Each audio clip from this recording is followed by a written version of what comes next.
ಪ್ರಾರ್ಥನೆ ಮಾಡಿಕೊಳ್ಳೋಣ. ನಮ್ಮನ್ನು ಬಹಳವಾಗಿ ಪ್ರೀತಿ ಮಾಡುವ ಪ್ರೀತಿಯ ಪರಲೋಕ ತಂದೆ, ಅಪ್ಪ ನಿನ್ನ ಪರಿಶುದ್ಧವಾದ ನಾಮಕ್ಕೆ ವಂದನೆಗಳು. ಕಳೆದ ದಿನ ರಾತ್ರಿ ಕಣ್ಮನೆಂತ ಕಾದು ಕಾಪಾಡಿ ಸುಖನಿದ್ರೆಯನ್ನು ಕೊಟ್ಟು ಸ್ವಾಮಿ, ಮುಂಜಾನೆ ವೇಳೆಯಲ್ಲಿ ನಿನ್ನ ಪರಿಶುದ್ಧ ಸನ್ನಿಧಾನದಲ್ಲಿ ನಿಮ್ಮನ್ನು ಸ್ತುತಿಸುವಂತೆ, ಕೊಂಡಾಡುವಂತೆ, ಮಹಿಮೆ ಪಡಿಸುವಂತೆ ಕೊಟ್ಟಂತೆ ಕೃಪೆಗೋಸ್ಕರ ಸ್ತೋತ್ರ ಮಾಡ್ತಾ ಇದ್ದೀವಿ ಸ್ವಾಮಿ. ಇದನ್ನ ಬೆಳಗಿನ ಜಾವದಲ್ಲಿ ಸ್ವಾಮಿಯಪ್ಪ ನಿನ್ನ ಪರಿಶುದ್ಧವಾದಂತಹ ಮಾತುಗಳನ್ನು ಧ್ಯಾನ ಮಾಡುತ್ತಿರುವಾಗ ಅದು ಅರ್ಥ ಮಾಡಿಕೊಂಡು ಸ್ವಾಮಿ, ನೀವು ತಿಳಿಸಿಕೊಡುವಂತ ಪ್ರತಿಯೊಂದು ಮಾತುಗಳ ಬಗ್ಗೆ ನಾವು ಕರ್ತನೆ ಕ್ರಮವಾಗಿ ಅದರ ಪ್ರಕಾರ ಜೀವಿಸಿ ನಡೆದು ಸ್ವಾಮಿ, ಎಚ್ಚರಿಕೆ ಮಾತುಗಳನ್ನು ಅಂಗೀಕಾರ ಮಾಡಿ ಸ್ವಾಮಿ, ನಿಮಗೆ ಮೆಚ್ಚುಗೆಯಾದ ಕಾರ್ಯಗಳನ್ನು ಮಾಡುವಂತ ಅಪ್ಪ ಸ್ವಾಮಿ, ಪ್ರತಿದಿನವೂ ಮುಂಜಾನೆ ವೇಳೆಯಲ್ಲಿ ಸ್ವಾಮಿ ನಿಮ್ಮ ಸೇವಕರ ಮೂಲಕ ನಮ್ಮ ತಂದೆ ನಡೆಸಿಕೊಂಡು ಬರುತ್ತಿರುವ ವಿಧಾನಕ್ಕಾಗಿ ಸ್ತೋತ್ರ ಮಾಡ್ತಾ ಇದ್ದೀವಿ ಸ್ವಾಮಿ. ಅದೇ ರೀತಿಯಾಗಿ ಸ್ವಾಮಿ, ಪ್ರತಿದಿನವೂ ನಮ್ಮನ್ನು ರೂಪಿಸಿ ರೂಪಾಂತರ ಪಡಿಸಿ ಅನುದಿನದ ಅಗತ್ಯಗಳ ಪ್ರಕಾರ ಅನುದಿನದ ಆತ್ಮಿಕವಾದ ವಿಷಯಗಳನ್ನು ತಿಳಿಸಿಕೊಡುತ್ತಾ ಸ್ವಾಮಿ, ನಮ್ಮನ್ನು ಕರ್ತನೆ ಕ್ರಿಸ್ತ ಯೇಸುವಿನಲ್ಲಿ ಕರ್ತನಪ್ಪ ಬಲಪಡಿಸುತ್ತಿರುವುದಕ್ಕಾಗಿ ನಿಮಗೆ ಸ್ತೋತ್ರ ಮಾಡ್ತಾ ಇದ್ದೀವಿ ಸ್ವಾಮಿ. ಕೂಡಿ ಬಂದಂತ ಪ್ರತಿಯೊಬ್ಬರನ್ನು ನಿನ್ನ ಹಸ್ತದಲ್ಲಿ ಒಪ್ಪಿಸಿ ಕೇಳುವಂತ ಕಿವಿ, ಗ್ರಹಿಸುವಂತ ಹೃದಯ ನಮ್ಮೆಲ್ಲರಿಗೂ ಧಾರಾಳವಾಗಿ ಅನುಗ್ರಹಿಸಿ ಎಂದು ಬೇಡಿಕೊಳ್ಳುತ್ತಾ ತಂದೆ, ಅನ್ನು ಸಮರ್ಪಿಸಿಕೊಂಡು ಪರಿಶುದ್ಧಾತ್ಮನ ಸಹಾಯ ಕರ್ತನಪ್ಪ ಸಮಯೋಚಿತವಾದ ಜ್ಞಾನವನ್ನು ಕೊಟ್ಟು ನಡೆಸಿಕೊಡಬೇಕೆಂದು ಬೇಡಿಕೊಳ್ಳುತ್ತಾ, ತಗ್ಗಿಸಿಕೊಂಡು ಒಪ್ಪಿಸಿಕೊಡುತ್ತಾ ಎಲ್ಲಾ ಸ್ತುತಿಗೂ ಮಾನ ಮಹಿಮೆ ನಿಮಗೆ ಸಲ್ಲಿಸಿ ಯೇಸು ಕ್ರಿಸ್ತರ ನಾಮದಲ್ಲಿ ಪ್ರಾರ್ಥಿಸ್ತೇನಪ್ಪ, ಪ್ರೀತಿಯ ಪರಲೋಕ ತಂದೆ, ಆಮೇಲೆ. ಕೇಳಿಸ್ತಾ ಇದೆ ಸಿಸ್ಟರ್ ವಾಯ್ಸ್? ಇವಾಗ ಕೇಳಿಸ್ತಾ ಇದೆ ಬ್ರದರ್. ಓಕೆ ಓಕೆ ಎಲ್ಲರಿಗೂ ಮತ್ತೊಂದು ಆರ್ತಿ ವಂದನೆಗಳನ್ನು ಸಲ್ಲಿಸುತ್ತಾ ಪ್ರಿಯರೇ, ಈ ದಿನ ಒಂದು ಚಿಕ್ಕ ಅಂಶವನ್ನು ನಾವು ಧ್ಯಾನ ಮಾಡಿಕೊಳ್ಳೋಣ. ಸತ್ಯವೇದದಲ್ಲಿ ಅಪರಿಚಿತ ವ್ಯಕ್ತಿಗಳು ಎಂಬ ಒಂದು ಅಂಶದೊಟ್ಟಿಗೆ ನಾವು ಒಂದು ಸಂದೇಶವನ್ನು ಕೇಳೋಣ ಪ್ರಿಯರೇ. ಅಪರಿಚಿತ ವ್ಯಕ್ತಿಗಳು ಅಂತಂದ್ರೆ, ಭೂಮಿ ಮೇಲೆ ಇರ್ತಕ್ಕಂತ 800 ಕೋಟಿ ಜನಸಂಖ್ಯೆಯ ಹೆಚ್ಚಾಗಿ ದೇವರೇ ಸೃಷ್ಟಿ ಮಾಡಿರುವ ಎಲ್ಲರೂ ದೇವರ ಮಕ್ಕಳಾಗಿರುವಾಗ, ಯಾರ್ಯಾರು ಕ್ರಿಸ್ತನನ್ನು ಅಂಗೀಕಾರ ಮಾಡಿದ್ದಾರೋ ಅವರಿಗೆ ದೇವರ ಮಕ್ಕಳಾಗುವಂತ ಅಧಿಕಾರವನ್ನು ದೇವರು ನಮಗೆ ಕೊಟ್ಟಿದ್ದಾರೆ. ದೀಕ್ಷಾಸ್ಥಾನ ತೆಗೆದುಕೊಂಡು ಕ್ರಿಸ್ತನನ್ನು ಸ್ವಂತ ರಕ್ಷಕನಾಗಿ ಅಂಗೀಕಾರ ಮಾಡಿದಂತ ಪ್ರತಿಯೊಬ್ಬರಿಗೂ ಕೂಡ ದೇವರ ಮಕ್ಕಳಾಗುವಂತ ಅಧಿಕಾರ ಕೊಟ್ಟಿದ್ದಾರೆ. ಅಪರಿಚಿತರು ಅಂತ ಹೇಳುವಾಗ, ಸತ್ಯವೇದದಲ್ಲಿ ಅವರ ಹೆಸರು ಇಲ್ಲದೆ ಇರ್ತಕ್ಕಂಥವ್ರು, ಅವರಿಗೆ ಗೊತ್ತಿಲ್ಲದ ಕೆಲವರು ಎಂಬುದಾಗಿ ಒಂದು ಅರ್ಥ ಪ್ರಿಯರೇ. ಅದರಲ್ಲಿ ಮುಖ್ಯವಾಗಿ ನಾವು ನೋಡುವುದಾದರೆ, ಕೆಲವರ ಹೆಸರುಗಳು ಸತ್ಯವೇದದಲ್ಲಿ ಬರೆಯಲಿಲ್ಲ. ಕೆಲವರ ಹೆಸರುಗಳು ಬರೆದಿದ್ದರೂ ಕೂಡ ಅವರು ದೇವರ ರಾಜ್ಯಕ್ಕೆ ಯೋಗ್ಯರಾಗಿ ನಡೆದುಕೊಂಡಿಲ್ಲ ಪ್ರಿಯ. ದೇವರ ರಾಜ್ಯಕ್ಕೆ ಯೋಗ್ಯರಾಗಿ ನಡೆದುಕೊಂಡಿಲ್ಲ ಕಾರಣ ಕೆಲವರು ಅಪರೂಪವಾಗಿ ಕೆಲವರ ಹೆಸರನ್ನು ಬರೆದಿದ್ರು. ಅವರು ದೇವರಿಗೆ ಭಯಪಡುತ್ತಾ ಭಕ್ತಿಯಿಂದ ಜೀವಿತವನ್ನು ಮಾಡಿ ತನ್ನ ಜೀವಿತದಲ್ಲಿ ಯೇಸು ಕ್ರಿಸ್ತರನ್ನು ಅಂಗೀಕಾರ ಮಾಡಿ ನಿತ್ಯ ರಾಜ್ಯವನ್ನು ಸ್ವತಂತ್ರಿಸಿಕೊಂಡಿದ್ದಾರೆ ಪ್ರಿಯ. ನಾವು ಸತ್ಯವೇದದಲ್ಲಿ ನೋಡುವುದಾದರೆ, ಯಾರ್ಯಾರ ಹೆಸರುಗಳು ಸತ್ಯವೇದದಲ್ಲಿ ಬರೆಯಲ್ಪಟ್ಟಿಲ್ಲ, ಅವರ ಮೂಲಕ ನಾವು ಕಲಿಯಬೇಕಂತ ಪಾಠಗಳು, ಅವರ ಮೂಲಕ ನಮ್ಮ ಜೀವಿತದಲ್ಲಿ ಅಳವಡಿಸಿಕೊಳ್ಳಬೇಕಂತ ಅನೇಕ ವಿಚಾರಗಳನ್ನು ಸತ್ಯವೇದದಲ್ಲಿ ನಾವು ಓದುವಾಗ, ಪ್ರತಿಯೊಂದು ಸೂಕ್ಷ್ಮವಾಗಿ ನಾವು ಓದುವಾಗ ಅವರ ಮೂಲಕ ನಮ್ಮ ಜೀವಿತಕ್ಕೂ ಅವನೊಬ್ಬರ ಸಂಬಂಧ ಇದೆ ಪ್ರಿಯರೇ. ಅವರ ಒಂದು ಜೀವಿತ ಪರಿಶುದ್ಧಾತ್ಮ ದೇವರು ಸತ್ಯವೇದದಲ್ಲಿ ಬರೆಸಿದ್ದಾರೆ ಅಂತಂದ್ರೆ, ನಮ್ಮ ಜೀವಿತದ ಈಗ ಪ್ರೆಸೆಂಟ್ ನಡೆಯುವಂತ ಪ್ರತಿಯೊಂದು ಕಾರ್ಯಗಳಿಗೂ ಅದು ಸಂಬಂಧವಾಗಿರ್ತದೆ. ಅದನ್ನ ನಾವು ಅರ್ಥ ಮಾಡಿಕೊಂಡು ಪ್ರತಿಯೊಂದು ವಾಕ್ಯಗಳನ್ನು ಓದುವಾಗ ಅವರ ಜೀವಿತದಲ್ಲಿ ನಡೆದಂತ ಸಂಭವಗಳು ನಮ್ಮ ಜೀವಿತದಲ್ಲೂ ಕೂಡ ನಡೀತಾ ಇದೆ ಎಂಬುದಾಗಿ ಅರ್ಥ ಮಾಡಿಕೊಳ್ಳೋಣ ಪ್ರಿಯರೇ. ಆದ್ರೆ ಮುಖ್ಯವಾಗಿ ನಾವು ನೋಡುವುದಾದ್ರೆ, ಲೋಟನ ಹೆಂಡತಿ, ಅವರ ಹೆಸರು ಸತ್ಯವೇದದಲ್ಲಿ ಬರೆಸಿಲ್ಲ ಪ್ರಿಯರೇ. ಹಳೆ ಒಡಂಬಡಿಕೆಯಲ್ಲೂ ಇಲ್ಲ, ಹೊಸ ಒಡಂಬಡಿಕೆಯಲ್ಲೂ ಇಲ್ಲ. ಅದೇ ರೀತಿಯಾಗಿ ಕೆಲವೊಬ್ಬರ ಹೆಸರುಗಳನ್ನು ನಾವು ಹೇಳಿ ಮತ್ತೆ ನಾವು ಲೋಟನ ಹೆಂಡತಿಯ ಬಗ್ಗೆ ಸ್ವಲ್ಪ ಧ್ಯಾನ ಮಾಡೋಣ ಪ್ರಿಯರೇ. ಅದೇ ರೀತಿಯಾಗಿ ನೋಹನವರ ಹೆಂಡತಿಯ ಹೆಸರು ಕೂಡ ಬೈಬಲ್ ಅಲ್ಲಿ ಬರೆಸಿಲ್ಲ. ಪೋಟಿಫರನ ಹೆಂಡತಿ ಅವರ ಹೆಸರು ಬರೆದಿಲ್ಲ. ಶೊನೇಮಿನ ಅವಳ ಹೆಸರು ಕೂಡ ಬರೆದಿಲ್ಲ. ಸಂಸೋನನ ತಾಯಿ ಅವರ ಹೆಸರು ಕೂಡ ಬರೆದಿಲ್ಲ. ಅದೇ ರೀತಿಯಾಗಿ ನಾವು ನೋಡುವಾಗ ಅನೇಕರು ಹೆಸರುಗಳು ನಮಗೆ ಕಾಣಿಸಲ್ಲ ಪ್ರಿಯರೇ. ಯೇಸು ಕ್ರಿಸ್ತ ಹುಟ್ಟುವಂತ ಸಮಯದಲ್ಲಿ ಕೂಡ ಆ ಪಂಡಿತರ ಯೇಸು ಸ್ವಾಮಿಯನ್ನು ಹುಡುಕೊಂಡು ಬಂದಂತ ಜೋಯಿಸರು, ಪಂಡಿತರು, ಜ್ಞಾನಿಗಳು, ಅವ್ರ ಹೆಸರು ಕೂಡ ಸತ್ಯವೇದದಲ್ಲಿ ನಾವು ಸಿಗಲ್ಲ ಪ್ರಿಯ. ಅದೇ ರೀತಿಯಾಗಿ ಶಿಲುಬೆಯಲ್ಲಿ ಮರಣ ಹೊಂದುವಂತ ಸಮಯದಲ್ಲಿ ಈ ಕಳ್ಳನು ಯೇಸು ಕ್ರಿಸ್ತರನ್ನು ಅಂಗೀಕಾರ ಮಾಡಿದಂತ ಕಳ್ಳನ ಹೆಸರು ಕೂಡ ಸತ್ಯವೇದದಲ್ಲಿ ಇಲ್ಲ. ಅದೇ ರೀತಿಯಾಗಿ ಸಮರಿಯ ಸ್ತ್ರೀ ಅಂತ ಒಬ್ಬ ಸ್ತ್ರೀ ಬರ್ತಾರ, ಅವ್ರ ಹೆಸರು ಕೂಡ ಸತ್ಯವೇದದಲ್ಲಿ ಬರ್ದಿಲ್ಲ ಪ್ರಿಯ. ಆದ್ರೆ ನಾವು ಲೂಕನ ಬರೆದ ಸುವಾರ್ತೆ 16ನೇ ಅಧ್ಯಾಯದಲ್ಲಿ ಐಶ್ವರ್ಯವಂತ ಮತ್ತು ಲಾಜರ್ ಎಂಬ ಸಂಭವವನ್ನು ನಾವು ನೋಡುತ್ತೇವೆ. ಅಲ್ಲಿ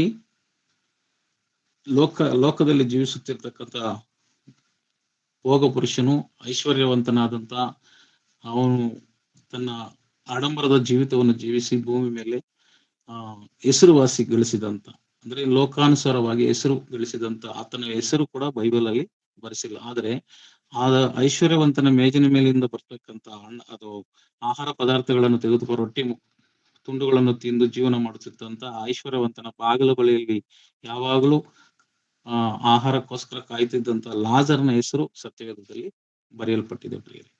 ಅವರ ಭಕ್ತಿಯನ್ನು ನೋಡಿ ಈ ರೀತಿಯಾಗಿ ನಾವು ನೋಡುವಾಗ ಒಬ್ಬೊಬ್ಬರ ಜೀವನದಲ್ಲಿ ದೇವರು ಒಂದು ಆ ರೀತಿಯಾದ ಕಾರ್ಯಗಳು ದೇವರು ಮಾಡ್ಕೊಂಡು ಬಂದಿದ್ದಾರೆ ಪ್ರಿಯರೇ. ಅದೇ ರೀತಿಯಾಗಿ ನಮ್ಮ ಭಾರತ ದೇಶಕ್ಕೆ ಸುವಾರ್ತೆಯನ್ನು ಸಾರಿದಂತ ಅನೇಕರು, ಎಷ್ಟೋ ಜನ ಮಿಷನರಿಗಳು, ಆತ್ಮ ಭಾರವುಳ್ಳವರಾಗಿ ಸೇವಕರು, ಸುವಾರ್ತಿಕರು, ಆತ್ಮ ಭಾರವುಳ್ಳವರಾಗಿ ಎಷ್ಟೋ ಜನ ಪ್ರಾಣ ತ್ಯಾಗವನ್ನು ಕೊಟ್ಟಿದ್ದಾರೆ. ಅವರ ಹೆಸರುಗಳು ಕೂಡ ನಮ್ಗೆ ಗೊತ್ತಿಲ್ಲ ಪ್ರಿಯರೇ. ಆದ್ರೆ ನಾವು ಈಗಿನ ಕಾಲದಲ್ಲಿ, ಪ್ರಸ್ತುತ ಕಾಲದಲ್ಲಿ ಸತ್ಯವೇದ ನಮ್ಮ ಕೈಯಲ್ಲಿದೆ ಅಂತಂದ್ರೆ ಅದ್ರ ಹಿಂದೆ ಎಷ್ಟು ಕಷ್ಟ ಇದೆ, ಅದರ ಹಿಂದಿನ ಒಂದು ಕಾರ್ಯಗಳು ಎಷ್ಟೋ ಜನ ಪ್ರಾಣ ತ್ಯಾಗ, ಅವರ ಸಮರ್ಪಣೆ, ಅವರ ಒಂದು ಕುಟುಂಬಗಳನ್ನು ಬಿಟ್ಟು, ಹೆಂಡತಿ ಮಕ್ಕಳನ್ನು ಬಿಟ್ಟು ತನ್ನ ಸೇವೆಯನ್ನು ಪ್ರಾರಂಭ ಮಾಡಿದಂತ ಅನೇಕರು, ಅಂದ್ರೆ ನಮ್ಮ ಭಾರತ ದೇಶ ಮಾತ್ರ ಅಲ್ಲ, ಪ್ರಪಂಚಾದ್ಯಂತ ಕ್ರಿಸ್ತನನ್ನು ಅಂಗೀಕಾರ ಮಾಡಿದಂತ ಅನೇಕ ವ್ಯಕ್ತಿಗಳು ಅನೇಕ ವಿಧದ ಬಾಧೆಗಳನ್ನು, ಹಿಂಸೆಗಳನ್ನು, ಸಂಕಟಗಳನ್ನು ಅನುಭವಿಸಿದ್ದಾರೆ ಪ್ರಿಯರೇ. ಅದರಲ್ಲಿ ಮುಖ್ಯವಾಗಿ ಅಂತಂದ್ರೆ ರಷ್ಯಾ ದೇಶದಲ್ಲಿ ಆಗಿರ್ಬೋದು, ಚೀನಾ ದೇಶದಲ್ಲಿ ಆಗಿರ್ಬೋದು, ರೊಮಾನಿಯಾ ದೇಶದಲ್ಲಿ ಈ ಕಮ್ಯುನಿಸ್ಟ್ ಪಕ್ಷಗಳು ಆಳ್ವಿಕೆ ಮಾಡ್ತಾ ಇದ್ದಂತ ಸಂದರ್ಭದಲ್ಲಿ ಯಾರ್ಯಾರು ಯೇಸು ಕ್ರಿಸ್ತನ ಅಂಗೀಕಾರ ಮಾಡಿದ್ರು ಅವರಿಗೆ ಬಹಳ ಚಿತ್ರಹಿಂಸೆಗಳು, ಅವ್ರನ್ನ ಜೈಲಿಗೆ ಹಾಕುವಂಥದ್ದು ನಾವು ಚರಿತ್ರೆಯಲ್ಲಿ ನಾವು ನೋಡ್ತಾ ಇದ್ದೀವಿ ಪ್ರಿಯರೇ. ಅದರಲ್ಲಿ ಮುಖ್ಯವಾಗಿ ನಮ್ಮ ದೇಶಕ್ಕೆ ಬಂದಂತ ರಿಚರ್ಡ್ ಉಮ್ರಾಯ್ಡ್ ಎಂಬ ಒಬ್ಬ ದೇವ ಸೇವಕರು, ಒಬ್ಬ ಮಿಷನರಿ, ವಿಲಿಯಂ ಕೇರಿ ಮತ್ತೆ ಜಾರ್ಜ್ ಮುಲ್ಲರ್, ಇನ್ನು ಅನೇಕ ಭಕ್ತರು ಚರಿತ್ರೆಗಳನ್ನು ನೋಡ್ತೀವಿ. ಇದರಲ್ಲಿ ರಿಚರ್ಡ್ ಉಮ್ರಾಯ್ಡ್ ಎಂಬ ಒಬ್ಬ ವ್ಯಕ್ತಿ ರೊಮಾನಿಯಾ ದೇಶದಲ್ಲಿ ಬಹಳ ಚಿತ್ರಹಿಂಸೆಯನ್ನು ಅನುಭವಿಸಿದ್ರು. ಅಂದ್ರೆ ಸುವಾರ್ತೆಯನ್ನು ಸಾರುವಂತ ಸಮಯದಲ್ಲಿ ಅವರನ್ನು ಆ ದೇಶದ ಕಮ್ಯುನಿಸ್ಟ್ ಪಕ್ಷದವರು ಅವ್ರನ್ನು ಹಿಡಿದುಕೊಂಡು ಹೋಗಿ ಜೈಲಲ್ಲಿ ಹಾಕಿ ಅವರ ಒಂದು ಆಗಿನ ಕಾಲದಲ್ಲಿ ಬಹಳ ಹಿಂಸೆಗಳನ್ನು ಒಂದು ಜೈಲಿನಲ್ಲಿ ಅನುಭವಿಸಿದ್ರು. ಯಾಕೆಂತಂದ್ರೆ ಯೇಸು ಕ್ರಿಸ್ತರ ಬಗ್ಗೆ ಯಾರಾದ್ರೂ ಹೇಳಿದ್ರೆ ಅವ್ರನ್ನ ಸಾಯಿಸ್ತೀವಿ ಅಂತೇಳಿ ಅವರ ಒಂದು ಸೈನಿಕರಿಗೆಲ್ಲ ಆದ್ರೂ ಕೂಡ ಅವರು ಸುವಾರ್ತೆಯನ್ನು ಸಾರುವುದನ್ನು ನಿಲ್ಲಿಸ್ತಾ ಇರ್ಲಿಲ್ಲ. ಅಂತ ಸಂದರ್ಭದಲ್ಲಿ ಆ ಜೈಲಲ್ಲಿ ಅನೇಕರು ಆ ರೀತಿ ಕ್ರೈಸ್ತರನ್ನ ಸೆರೆ ಹಿಡಿಯಲ್ಪಟ್ಟಂತವರಲ್ಲಿ ಒಬ್ಬ ಯೌವನಸ್ಥರು ಇದ್ರು. ಆ ಯೌವನಸ್ಥರಿಗೆ ಭಾರತ ದೇಶದ ಮೇಲೆ ಅಪಾರವಾದ ಒಂದು ಪ್ರೀತಿ, ಅಂದ್ರೆ ನಾನು ಭಾರತ ದೇಶಕ್ಕೆ ಹೋಗಿ ಅನೇಕ ಒಂದು ಸುವಾರ್ತೆಯನ್ನು ಸಾರಬೇಕು, ಜನಗಳಿಗೆ ಕ್ರಿಸ್ತನ ಬಗ್ಗೆ ತಿಳಿಸ್ಬೇಕು, ನಶಿಸಿ ಹೋಗುವಂತ ಆತ್ಮಗಳ ಮೇಲೆ ಆತನಿಗಿದ್ದಕ್ಕಂತ ಭಾರ, ಅದು ಆತನನ್ನು ನರನಾಡಿಗಳಲ್ಲಿ ತುಂಬಿಕೊಂಡಿದೆ. ಅವ್ರು ಪ್ರತಿದಿನ ಜೈಲಲ್ಲಿ ಅವ್ರನ್ನ ನೋಡ್ತಾ ಇದ್ರು. ಅವ್ರನ್ನ ನೋಡಿ ಇನ್ನೂ ಇನ್ಸ್ಪೈರ್ ಆಗ್ತಾರೆ ರಿಚರ್ಡ್ ಉಮ್ರಾಯ್ ಅವರು ಆ ದೇಶದಲ್ಲಿ ಅವರ ಹಿಂಸೆಗಳಿಗೆ ಒಳಗಾಗಿ ಆ ಪ್ರಾಣನೇ ಆಗ್ಬಿಟ್ಬಿಡ್ತಾರೆ ಜೈಲಲ್ಲಿ. ಆ ಯೌವನಸ್ಥ ಹುಡುಗ, ಅವ್ರ ಹೆಸರು ಕೂಡ ನಮ್ಗೆ ಗೊತ್ತಿಲ್ಲ. ಅಂತ ವ್ಯಕ್ತಿಗಳು ಎಷ್ಟೋ ಜನ ಇದ್ದಾರೆ. ರಿಚರ್ಡ್ ಉಮ್ರಾಯ್ ಅವರ ಒಂದು ತ್ಯಾಗವನ್ನು ನೋಡಿ ಅವರ ಒಂದು ಇನ್ಸ್ಪೈರ್ ಆಗಿ ದೇಶಕ್ಕೆ, ನಮ್ಮ ಭಾರತ ದೇಶಕ್ಕೆ ಬರ್ತಾರೆ ಸುವಾರ್ತೆಯನ್ನು ತೆಗೆದುಕೊಂಡು. ಅವರ ಹೆಂಡತಿ ಮಕ್ಕಳನ್ನ ಅವ್ರ ಕಣ್ಮುಂದೆನೆ ಸಾಯಿಸ್ತಾರೆ. ಆದ್ರೂ ಕೂಡ ದೇವರನ್ನು ಬಿಡದಲೆ ಸುವಾರ್ತೆ ಸಾರಬೇಕೆಂಬ ಉದ್ದೇಶದಿಂದ ನಮ್ಮ ಭಾರತ ದೇಶಕ್ಕೆ ಬರ್ತಾರೆ ಪ್ರಿಯರೇ. ಹೀಗೆ ನಾವು ಸತ್ಯವೇದದಲ್ಲಿ ಕೂಡ ನಾವು ನೋಡುವುದಾದರೆ ಅನೇಕ ನಂಬಿಕೆಯ ವೀರರ ಪಟ್ಟಿಯಲ್ಲಿ ನಾವು ನೋಡುವುದಾದರೆ ಪ್ರಿಯರೇ, ಈ ಇಬ್ರಿಯರಿಗೆ ಬರೆದ ಪತ್ರಿಕೆ 11ನೇ ಅಧ್ಯಾಯದಲ್ಲಿ ನಾವು ನೋಡ್ತೀವಿ. 11ನೇ ಅಧ್ಯಾಯದಲ್ಲಿ ಮೊದಲನೇದಾಗಿ ಅಬ್ರಹಾಮು ಮತ್ತೆ ಮೋಸೆ ಇವರೆಲ್ಲರೂ ನಂಬಿಕೆ ವೀರರ ಪಟ್ಟಿಯಲ್ಲಿ ಬರ್ತಾರೆ ಪ್ರಿಯರೇ. ಯೋಸೇಫನು ಮತ್ತೆ ಇವರೆಲ್ಲ, ದಾವೀದನು, ಇವರೆಲ್ಲ ಬರುವಾಗ 11ನೇ ಅಧ್ಯಾಯ 35ನೇ ವಚನದಿಂದ ನಾವು ನೋಡುವುದಾದರೆ ಪ್ರಿಯರೇ, ಯಾರಾದ್ರು ಇಬ್ರಿಯರಿಗೆ ಬರೆದ ಪತ್ರಿಕೆ 11ನೇ ಅಧ್ಯಾಯ 35ನೇ ವಚನ.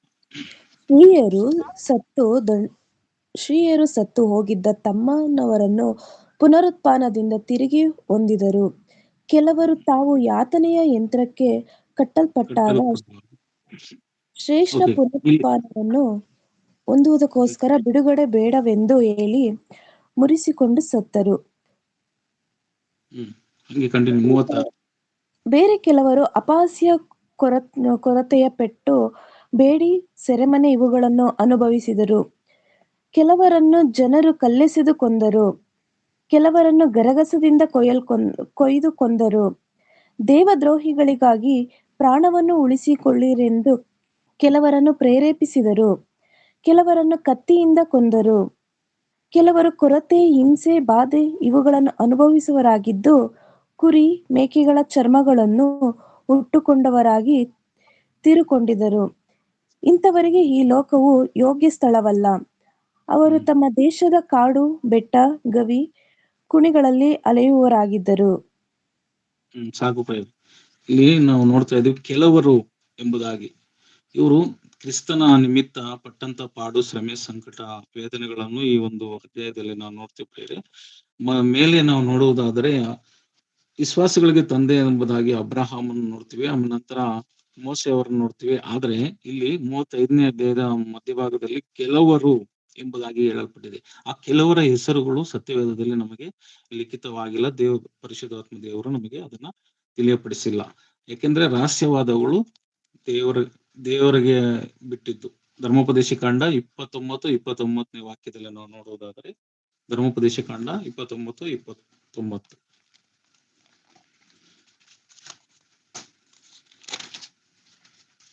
ರಹಸ್ಯವಾದವುಗಳು ನಮ್ಮ ದೇವರಾದ ಯೆಹೋವನವು ಎಂಬುದಾಗಿ ಬರೆಯಲ್ಪಟ್ಟಿದೆ.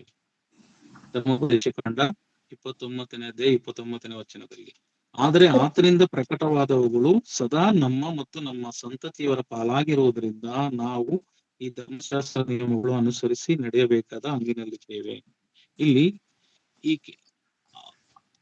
ಈ ರಹಸ್ಯವಾದವುಗಳಂದ್ರೆ ಅವರ ಹೆಸರುಗಳು ಯಾಕೆ ಬರೆಯಲ್ಪಟ್ಟಿಲ್ಲ, ಕಾರಣವೇನು ಎಂಬುದಾಗಿ ನಾವು ಆಲೋಚನೆ ಮಾಡುತ್ತಿರುವಾಗ ಅದರ ರಹಸ್ಯವೇನು? ಯಾಕೆಂದ್ರೆ ಐಶ್ವರ್ಯವಂತನ ಹೆಸರು ಬರೆದೇ ಇರತಕ್ಕಂಥದ್ದಕ್ಕೆ ಅದರ ರಹಸ್ಯವೇನು ಎಂಬುದಾಗಿ ನಾವು ನೋಡೋ ರಹಸ್ಯದಲ್ಲಿ ನಮ್ಗೆ ಸತ್ಯ ಗೊತ್ತಿಲ್ಲದ ವಿಚಾರಗಳು ದೇವರಿಗೆ ಬಿಟ್ಟಿದ್ದು ಎಂಬುದಾಗಿ ಇಲ್ಲಿ ವಾಕ್ಯದಲ್ಲಿ ನಾವು ನೋಡ್ತೀವಿ. ಆದ್ರೂ ನಾವು ಭಕ್ತಿಯಿಂದ ಜೀವಿಸಿ ಲೋಕದ ಯಾತ್ರೆಯನ್ನು ಮುಗಿಸಿ ನಾವು ಹೋಗುತ್ತಿರುವಂತ ಸಮಯದಲ್ಲಿ ಪ್ರತಿಯೊಂದು ವಿಚಾರ ನಮ್ಗೆ ಗೋಚರಪಡಿಸ್ತದೆ ಎಂಬುದಾಗಿ ಕೂಡ ನಂತರ ಯೋಹಾನ ಪತ್ರಿಕೆಯಲ್ಲಿ ನಾವು ನೋಡ್ತಿದ್ದೇವೆ. ಇಲ್ಲಿ ಕೆಲವರು ಎಂಬುದಾಗಿ ಮೆನ್ಷನ್ ಮಾಡಿರುವಂತ ಅವರ ಹೆಸರುಗಳು ಇಲ್ಲಿ ಬರೆಯಲ್ಪಟ್ಟಿಲ್ಲ. ಕೆಲವರು ತಾವು ಯಾತನೆ ಯಂತ್ರಕ್ಕೆ ಕಟ್ಟಲ್ಪಟ್ಟಾಗ ಶ್ರೇಷ್ಠ ಪುನರುತ್ಥಾನವನ್ನು ಹೊಂದಿದವರಿಗೋಸ್ಕರ ಬಿಡುಗಡೆ ಬೇಡವೆಂದು ತಳ್ಳಿ ಮುರಿಸಿಕೊಂಡು ಸತ್ತರು. ಬೇರೆ ಕೆಲವರು ಅಪಹಾಸ್ಯ, ಕೊರಡೆ, ಪೆಟ್ಟು, ಬೇಡಿ, ಸೆರೆಮನೆ ಅಂದ್ರೆ ಅಪಹಾಸ್ಯ ಗುರಿಯಾಗಿದ್ದಾರೆ. ಬೇಡಿಗಳು ಹಾಕೊಂಡಿದ್ದಾರೆ, ಸೆರೆಮನೆಯಲ್ಲಿ ಸಿಗಾಕೊಂಡಿದ್ದಾರೆ. ಇವುಗಳನ್ನು ಅನುಭವಿಸಿದರು. ಕೆಲವರನ್ನು ಜನರು ಕಲ್ಲೆಸೆದು ಕೊಂದರು. ಕೆಲವರನ್ನು ಗರಗಸದಿಂದ ಕೊಯ್ದರು. ಕೆಲವರನ್ನು ಗರಗಸದಿಂದ ಯೇಷಯನ್ನು ಕೂಡ ಗರಗಸದಿಂದ ಕೊಯ್ದರು ಎಂಬುದಾಗಿ ಚರಿತ್ರೆ ಪುಸ್ತಕದಲ್ಲಿದೆ ಪ್ರಿಯರೇ. ಅನೇಕ ಪ್ರವಾದಿಗಳನ್ನು ಪ್ರಾಣ ತೆಗೆದ್ರು. ಅನೇಕ ಸ್ವಾರ್ಥಿಕರನ್ನು ಸಾಯಿಸಿಬಿಟ್ರು. ಅನೇಕರು ಒಂದು ಹಿಂಸೆ, ಸಂಕಟ, ವೇದನೆಗಳು ಅನುಭವಿಸಿದ್ದಾರೆ ಪ್ರಿಯ. ಈ ಚರಿತ್ರೆ ಇದರಲ್ಲಿ ನಾವು ನೋಡ್ತಾ ಇದೀವಿ. ಗರಗಸದಿಂದ ಕೊಯ್ದರು.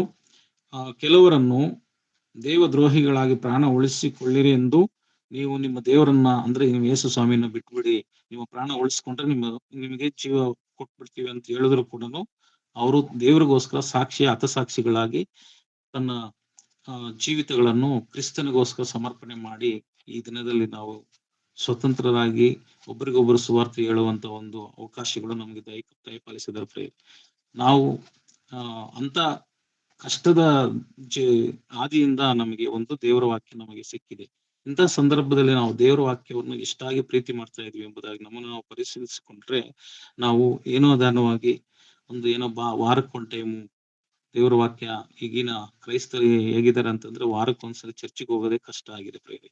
ಅಂಥದ್ರಲ್ಲಿ ದೇವರ ಕೃಪೆಯ ಮೂಲಕ, ಕರುಣೆಯ ಮೂಲಕ ದೇವರ ವಾಕ್ಯಗಳು ನಮ್ಮ ಸಭೆಯ ಮೂಲಕ ಪ್ರತಿ ದಿನ ಮುಂಜಾನೆ ವೇಳೆಯಲ್ಲಿ ನಮಗೆ ಸತ್ಯವೇದ ವಾಕ್ಯಗಳನ್ನು ನಮ್ಮ ಸಭೆಯ ಮೂಲಕ ಪ್ರತಿಯೊಬ್ಬ ಸೇವಕರ ಮೂಲಕ ದಾಹದಿಂದ ಸೇವೆ ಮಾಡುವಂತ ಭಾಗ್ಯ ನಮಗೆ ದಯಪಾಲಿಸಿರುವುದಕ್ಕಾಗಿ ದೇವರು ನಾವು ಯಾವಾಗ್ಲೂ ಕೃತಜ್ಞತೆ ಉಳ್ಳವರಾಗಿರ್ಬೇಕು.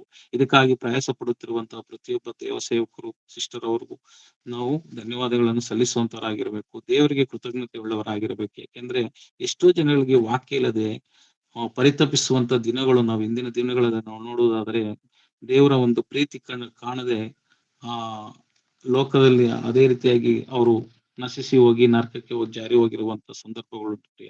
ಆದ್ರಿಂದ ತೆರೆಮರೆಯಲ್ಲಿ ಎಷ್ಟೋ ಜನರ ಕಷ್ಟ, ಅನೇಕ ಭಕ್ತರ ಒಂದು ಪ್ರಾಣ ತ್ಯಾಗ ನಮಗೆ ಇಲ್ಲಿ ಕಾಣಿಸ್ತದೆ ಪ್ರೇರೆ.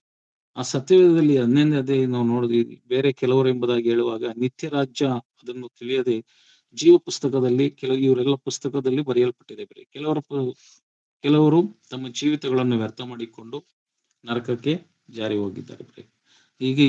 ಈಗಿನ ಪರಿಸ್ಥಿತಿಯಲ್ಲಿ ಅನೇಕ ದೊಡ್ಡ ದೊಡ್ಡ ಸೇವಕರುಗಳು, ದೊಡ್ಡ ದೊಡ್ಡ ಸಭೆಗಳವರು ತಮ್ಮ ಜಾಹೀರಾತುಗಳಲ್ಲಿ ಅಂದ್ರೆ ಫ್ಲೆಕ್ಸ್ಗಳ ಮೂಲಕ ತನ್ನ ಈಗ ಬಂದಿರ್ತಕ್ಕಂಥ ಸೋಷಿಯಲ್ ಮೀಡಿಯಾಗಳಲ್ಲಿ ಫೇಸ್ಬುಕ್, ವಾಟ್ಸಪ್ ಎಲ್ಲ ದೊಡ್ಡ ದೊಡ್ಡ ಹೆಸರು ಗಳಿಸಿರ್ತಕ್ಕಂಥವ್ರು ಅವರೇ ಶ್ರೇಷ್ಠವಾಗಿ ಜೀವನ ಮಾಡಿಸ್ತಾ ಇದೀವಿ ಎಂಬುದಾಗಿ ನೋಡ್ತೇವೆ. ಅದೇ ರೀತಿಯಾಗಿ ಕೆಲವರು ಬಡ ಸೇವಕರು ಕೂಡ ಈ ಸೇವೆಗಳನ್ನು ಮಾಡ್ತಾ ಇದ್ದಾರೆ. ಹಳ್ಳಿ ಪಳ್ಳಿಗಳಲ್ಲಿ ಹೋಗಿ ನಡ್ಕೊಂಡು ಹೋಗಿ ಸುವಾರ್ತೆ ರೈಲ್ವೆ ಸ್ಟೇಷನ್, ಬಸ್ ಸ್ಟಾಪ್ಗಳಲ್ಲಿ ಎಷ್ಟು ಅವರು ಊಟ ಇಲ್ದಲೆ, ಹಸುವಿನಿಂದಲೂ ಬಾಧೆಯಿಂದಲೂ ಕೆಲವರು ಈ ಸೇವೆಯನ್ನು ಮಾಡ್ತಾ ಇದ್ದಾರೆ. ಅವ್ರು ಯಾರು ಈ ಲೋಕ ಗುರುತಿಸದೆ ಹೋದ್ರು ಈ ಲೋಕದಲ್ಲಿ ದೊಡ್ಡ ದೊಡ್ಡ ಸೇವಕರು ಗುರುತಿಸ್ತಾ ಇದ್ದಾರೆ. ಅಂತವ್ರಿಗೆ ಕೆಲವ್ರು ಏನ್ ಮಾಡ್ತಾರೆ, ಕಾಣಿಕೆಗಳು ತನ್ನ ಇವೆಲ್ಲ ಕೊಡ್ತಾ ಇದ್ದಾರೆ. ಬಟ್ ನಿಜವಾದ ಸೇವಕರು ಯಾರು, ನಿಜವಾಗಿ ಸೇವೆ ಮಾಡುವಂತವ್ರು ಯಾರು ಎಂಬುದಾಗಿ ಕೆಲವರು ಅರ್ಥ ಮಾಡಿಕೊಂಡು ಅಂತವ್ರಿಗೆ ಸಹಾಯ ಮಾಡಬೇಕೆಂಬುದಾಗಿ ನಾನು ಕೇಳ್ಕೊಳ್ತಾ ಇದ್ದೀನಿ. ಎಷ್ಟೋ ಜನ ವೈಯಕ್ತಿಕವಾಗಿ ಅಂದ್ರೆ ಬೆಳಕಿಗೆ ಅಂದ್ರೆ ಆಚೆ ಬರದಲ್ಲೇ ಸೇವೆ ಮಾಡ್ತಾ ಇದ್ದಾರೆ, ಆತ್ಮಗಳ ಭಾರವನ್ನು ಹೊತ್ತುಕೊಂಡವರಾಗಿ. ಏಕೆಂದ್ರೆ ದೇವ್ರು ಹೇಳ್ತಾರೆ, ಅಲ್ಪವಾಗಿರೋರಿಗೆ ಮಾಡಿದ್ರೆ ಅದು ದೇವರಿಗೆ ಮಾಡದ ಹಾಗೆ. ಅಲ್ಲಿ ದೊಡ್ಡ ದೊಡ್ಡವರಿಗೆ ಕೊಟ್ರೆ ದೇವ್ರಿಗೆ ಕೊಟ್ಟಂಗೆ ಇಲ್ಲ ಅಂತ ಹೇಳಿ ಬರ್ಸಿಲ್ಲ. ಅಲ್ಪವನಾದವರಿಗೆ ಕೊಟ್ರೆ ದೇವರಿಗೆ ಕೊಟ್ಟ ಹಾಗೆ ಎಂಬುದಾಗಿ ವಾಕ್ಯದಲ್ಲಿ ನಾವು ನೋಡುತ್ತೇವಲ್ಲ. ಆದ್ರಿಂದ ನಾವು ಇವೆಲ್ಲ ಅರ್ಥ ಮಾಡಿಕೊಂಡು ದೇವರ ಸೇವೆಯಲ್ಲಿ ನಾವು ದೃಢವಾಗಿ ನಿಂತುಕೊಂಡು ಮುಂದುವರಿಬೇಕೆಂಬುದಾಗಿ ಕೇಳ್ತಾ ಇದ್ದೇನೆ. ಅನೇಕ ದೊಡ್ಡ ಸೇವಕರು ಈ ದಶಮ ಭಾಗಗಳೆಲ್ಲ ದೊಡ್ಡ ದೊಡ್ಡ ಸೇವಕರಿಗೆ ಕೊಡ್ತಾರೆ ಹೊರತು ನಮ್ಗೆ ಅದು ಚಿಕ್ಕವರೊಂದಿಗೆ ಯಾರಿಗೂ ಕೊಡಲ್ಲ. ಅದೇ ರೀತಿಯಾಗಿ ಸತ್ಯವೇದದಲ್ಲಿ ನಾವು ನೋಡುವುದಾದ್ರೆ ಎಲಿಯನ ಒಂದು ಸಂದರ್ಭ ಬರುತ್ತೆ. ಒಂದು ಅರಸುಗಳ ಪುಸ್ತಕ 19ನೇ ಅಧ್ಯಾಯ, 1ನೇ ಅರಸುಗಳ ಪುಸ್ತಕ 19ನೇ ಅಧ್ಯಾಯ 18ನೇ ವಚನ. ಆದರೆ ಬಾಳನ ವಿಗ್ರಹಕ್ಕೆ ಅಡ್ಡ ಬೀಳದೆಯೂ ಅದನ್ನು ಮುಂದಿಡದೆಯೂ ಇರುವ 7,000 ಮಂದಿ ಇಸ್ರಾಯೇಲನ್ನು ಉಳಿಸುವೆನು ಎಂದು ಹೇಳಿದನು.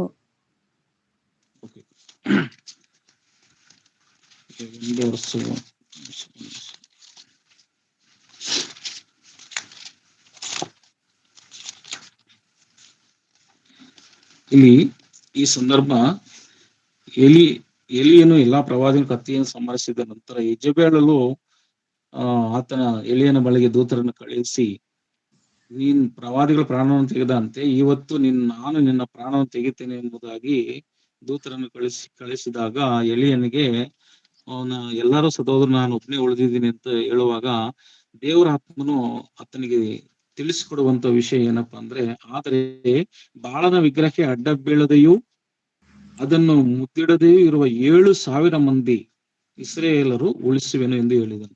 ಅಂದ್ರೆ ಎಲಿಯನ್ನು ಏನ್ ನೆನ್ಸ್ಕೊಂಡ್ರು, ನಾನು ಒಬ್ನೇ ಇದ್ದೀನಿ, ಯಾರು ಇಲ್ಲ ಅಂತ ಹೇಳುವಾಗ ದೇವರು ಹೇಳ್ತಾರೆ ಅವರಿಗೆ 7,000 ಮಂದಿ ಇಸ್ರಾಯೇಲರು, ಅವರಿಗೆ ಬಾಳನ ವಿಗ್ರಹಕ್ಕೆ ಅಡ್ಡ ಬೀಳದೆ ಇರ್ತಕ್ಕಂಥ ಇಸ್ರಾಯೇಲರು 7,000 ಮಂದಿ ಇದ್ದಾರೆ ಎಂದು ಅವ್ರ ಹೆಸರುಗಳು ಸತ್ಯವೇದದಲ್ಲಿ ಬರೆಸಿಲ್ಲ ಪ್ರಿಯರೇ ಎಂದು ಹೇಳಿ ಧೈರ್ಯಪಡಿಸ್ತಾರೆ. ಯಾರನ್ನ? ಎಲಿಯನನ್ನ ದೇವರು ಧೈರ್ಯಪಡಿಸುವಂತದ್ದನ್ನು ನಾವು ನೋಡ್ತೀವಿ ಪ್ರಿಯರೇ.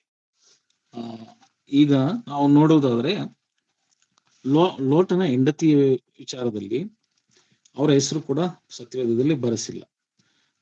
ಅದೇ ರೀತಿಯಾಗಿ ಹಳೆ ಒಡಂಬಡಿಕೆಯಲ್ಲೂ ಇಲ್ಲ, ಹೊಸ ಒಡಂಬಡಿಕೆಗೆ ಒಬ್ಬ ದೇವ ಸೇವಕರು ಲೋಟನ ಹೆಂಡತಿ ಹೆಸರನ್ನು ನೀವು ಹುಡುಕೊಟ್ಟೆ $1,000 ನಾವು ಪ್ರೈಸ್ ಕೊಡ್ತೀವಿ ಅಂತ ನಮ್ಮ ಹಳೆ ಸಭೆಯಲ್ಲಿ ಒಬ್ಬ ಸೇವಕರು ಹೇಳಿದ್ರು. ಆದ್ರೆ ನಾವು ಹುಡುಕಿ ನೋಡಿದ್ರೆ ಅದು ಎಲ್ಲೂ ಹೆಸರು ಸಿಕ್ಕಿಲ್ಲ. ಅವರ ಹೆಸರು, ಅವರ ಗಂಡನ ಹೆಸರು ಇದೆ, ಅವರ ಮೊಮ್ಮಕ್ಕಳ ಹೆಸರು ಇದೆ, ಆದ್ರೆ ಆಕೆ ಹೆಸರು ಸತ್ಯವೇದದಲ್ಲಿ ಲಿಖಿತವಾಗಿಲ್ಲ ಪ್ರಿಯರೇ. ನಾವು ಆತನ ಹೆಸರು ಬರ್ದಿಲ್ಲ ಅಂತ ನಾವು ನೋಡ್ತೀವಿ, ಮಕ್ಕಳ ಹೆಸರು ಇಲ್ಲ ಅಂತ ನೋಡ್ತೀವಿ. ಯಾಕೆ?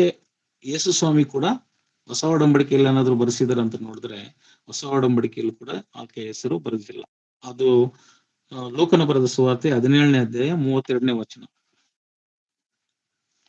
ಲೋಕನ ಬರೆದ ಇಲ್ಲಿ ಲೂಕನ ಬರೆದ ಸುವಾರ್ತೆ ಲೋಟನ 17ನೇ ಅಧ್ಯಾಯ. ಹೆಂಡತಿಯನ್ನು ನೆನಪಿಗೆ ತಂದುಕೊಳ್ಳಿರಿ, ತನ್ನ ಪ್ರಾಣವನ್ನು ಸಾಕು ಬದುಕಿಸಿಕೊಳ್ಳಬಹುದು.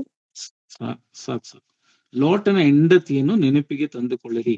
ಈಗಿರ್ತಕ್ಕಂಥ ಹೊಸ ಒಡಂಬಡಿಕೆಯಲ್ಲಿ ಯೇಸು ಸ್ವಾಮಿ ಅವರು ಹೇಳ್ತಾ,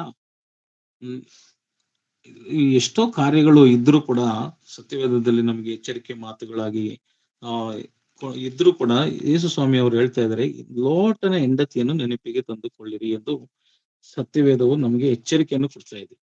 ನೆನೆಸ್ಕೊಳ್ಬೇಕಾಗತ್ತ ಅಂದ್ರೆ ರಿಮೆಂಬರ್ ಅಂದ್ರೆ ನಾವು ನೆನೆಸ್ಕೊಳ್ಬೇಕಾಗ್ತಕ್ಕಂಥ ಅಗತ್ಯವೇನು ಅಂತ ನಾವು ನೋಡುವಾಗ ಅವರ ಒಂದು ಹಿನ್ನೆಲೆಯನ್ನು ನಾವು ನೋಡುವುದಾದ್ರೆ, ಲೋಟನ ಯಾರು? ಅಬ್ರಹಾಮನು ನೀತಿವಂತನು, ನಂಬಿಗಸ್ತನಾದಂತ ಮೂಲ ಪುರುಷರಲ್ಲಿ ಅಬ್ರಹಾಮನು ಮೊದಲನೆಯವನು, ನಂಬಿಕೆಯಲ್ಲಿ ಮೂಲ ಪುರುಷನು. ಆ ಮೂಲ ಪುರುಷರ ಪಟ್ಟಿಯಲ್ಲಿ ಬರಬೇಕಾಗಿರ್ತಕ್ಕಂಥ ವ್ಯಕ್ತಿ ಯಾರು? ಲೋಟ ಆಗಿರ್ತಾನೆ. ಅಬ್ರಹಾಮನ ತಮ್ಮನ ಮಗ ಲೋಟ. ಅಬ್ರಹಾಂ, ಈಸಾಕ್, ಯಾಕೋಬ ಇವರು ಮೂಲ ಪಿತೃಗಳಲ್ವಾ. ಅವರು ಅಬ್ರಹಾಮನ ಮಾತಿಗೆ ವಿಧೇಯರಾಗಿ ಕೆಲವು ದಿನ ಅವರ ಜೊತೆ ಪ್ರಯಾಣ ಮಾಡ್ತಾರೆ. ಎಲ್ಲಿ ಗಂಟ ಪ್ರಯಾಣ ಮಾಡ್ತಾರೆ? ಅವರು ಕಲ್ದಿಯರ್ ಎಂಬ ಪಟ್ಟಣದಲ್ಲಿ ಅವರು ಅನ್ಯ ದೇವತೆಗಳನ್ನು ವಿಗ್ರಹ ಮಾಡುತ್ತಿರುವಂತ ಸಮಯದಲ್ಲಿ ಕರೆದ ತಕ್ಷಣ ಅವ್ರ ಜೊತೆ ಬರ್ತಾರೆ. ಅಂದ್ರೆ ಅಬ್ರಹಾಮನ ಮಾತಿಗೆ ವಿಧೇಯರಾಗ್ತಾರೆ. ಅಬ್ರಹಾಮನಿಗೆ ವಿಧೇಯರಾಗಿ ಅವ್ರ ಹೆಂಡತಿ ಕೂಡ ಅವ್ರ ಜೊತೆಯಲ್ಲಿ ಇರ್ತಾರೆ. ಅಂದ್ರೆ ದೇವರ ಸೇವಕರ ಮಾತಿಗೆ ವಿಧೇಯರಾಗಿ ಅವರು ಬರ್ತಾರೆ ಎಂಬುದಾಗಿ ನಾವು ನೋಡ್ತೀವಿ. ಅವರು ಮಾಡಿದಂತ ತಪ್ಪುಗಳೇನು ಅಂತ ನಾವು ನೋಡುವುದಾದ್ರೆ ಪ್ರಿಯರೇ, ಅವರು ಸೊದೋಮ್ ಗೊಮರ ಪಟ್ಟಣ ಅಂದ್ರೆ ಅವರು ಇಬ್ರು ಜೊತೆಯಲ್ಲಿ ಬರ್ತಾ ಪ್ರಯಾಣ ಮಾಡ್ತಾ ಅವ್ರು ಏನಾಯ್ತು, ಅವರ ಆಸ್ತಿ ಅಂದ್ರೆ ದನ, ಕುರಿ, ಮೇಕೆಗಳು ಇವೆಲ್ಲ ಜಾಸ್ತಿ ಆದವು, ಜನಸಂಖ್ಯೆ ಜಾಸ್ತಿ ಆಯ್ತು. ಅವಾಗ ಏನಾಯ್ತು, ಆ ಕುರಿ ಇವರು ದನ ಕಾಯುವವರೆಗೂ ಅವರು ದನ ಮೇಯಿಸೋರಿಗೆ ಏನಾಗ್ತದೆ, ಜಗಳ ಆಗ್ತದೆ. ಅಬ್ರಹಾಮನ ದನ ಮೇಯಿಸೋರ್ಗು ಲೋತನ ಅವ್ರು ಏನಾಗ್ತದೆ ಅಂದ್ರೆ ಅವರು ಇಬ್ಬಾಗ ಆಗ್ತಾರೆ. ನಿನ್ಗೆ ಯಾವ ದೇಶ ಬೇಕು, ನೀವು ಈಗ ಮೇಲೆ ಹೋದ್ರೆ ನಾವು ಕೆಳಗಡೆ ಪ್ರಾಂತ್ಯಕ್ಕೆ ಹೋಗ್ತೀನಿ, ನೀವು ಕೆಳಗಡೆ ಪ್ರಾಂತ್ಯಕ್ಕೆ ಹೋದ್ರೆ ನಾನು ಮೇಲೆ ಹೋಗ್ತೀನಿ ಅಂತ ಅಬ್ರಹಾಮನ ಒಂದು ಆಪ್ಷನ್ ಕೊಡುವಾಗ, ಆ ಲೋತನು ಒಂದು ಸಮೃದ್ಧಿಯಾದಂತ ಒಂದು ಪ್ರದೇಶವನ್ನು ಆರಿಸ್ಕೊಂತಾರೆ. ಅಲ್ಲಿ ದೇವರ ಭಯ ಭಕ್ತಿ ಇಲ್ಲದೆ ಇರ್ತಕ್ಕಂಥ ಒಂದು ಸೊದೋಮ್ ಗೊಮರ ಪಟ್ಟಣವನ್ನು ಆರಿಸಿಕೊಂಡು ಆ ಕಡೆ ಹೋಗ್ತಾರೆ. ಅದು ಆವಾಗಿಂದ ದೇವರು ಡೈರೆಕ್ಟ್ ಆಗಿ ಅಬ್ರಹಾಮನಿಗೆ ಯಾವ ರೀತಿ ದೇವರು ಮಾತಾಡ್ತಿದ್ರು, ಅದೇ ರೀತಿ ಲೋತನ ಸಂಗಡ ಕೂಡ ದೇವ್ರು ಬರ್ತಾ ಇದ್ರು, ಮಾತಾಡ್ತಿದ್ರು.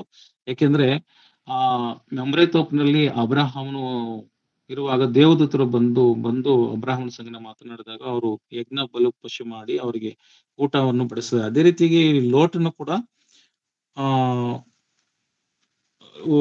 ಅವರ ಮನೆಗೆ ದೇವದೂತರು ಬಂದಾಗ ಉಪಚಾರ ಮಾಡ್ತಾರೆ. ಅದರಲ್ಲಿ ಲೋತನ ಹೆಂಡತಿಯ ಪಾತ್ರ ಕೂಡ ಇದೆ ಪ್ರಿಯರೇ. ಅವರು ಊಟ ಮಾಡಿ ಉಳಿಯಿಲ್ಲದ ರೊಟ್ಟಿಗಳನ್ನು ಮಾಡಿ ಸುಡಿಸಿದರು ಎಂಬುದಾಗಿ ವಾಕ್ಯದಲ್ಲಿ ನಾವು ನೋಡ್ತೀವಿ. ಆದಿಕಾಂಡ 19ನೇ ಅಧ್ಯಾಯದ 3ನೇ ವಚನ. ಆದಿಕಾಂಡ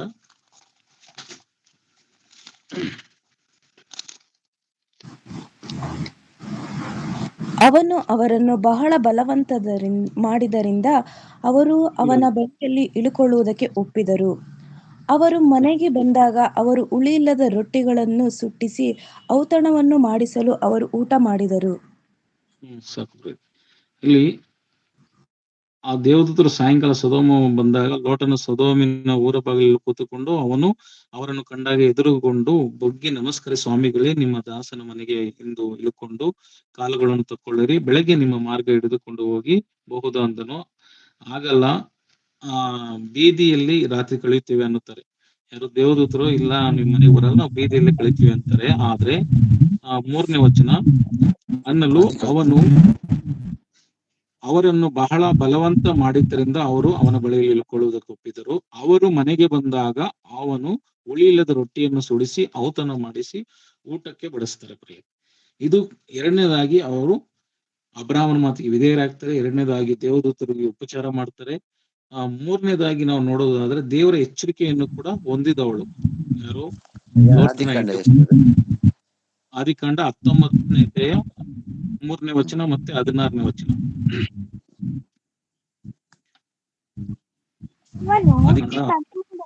ಯೆಹೋವನು ಅವನನ್ನು ಕನಿಕರಿಸಿದ್ದರಿಂದ ಆ ಮನುಷ್ಯರು ಅವನನ್ನು ಅವನ ಹೆಂಡತಿ ಮಕ್ಕಳನ್ನು ಕೈ ಹಿಡಿದು ಹೊರಗೆ ತಂದು ಊರಾಚೆ ಬಿಟ್ಟರು.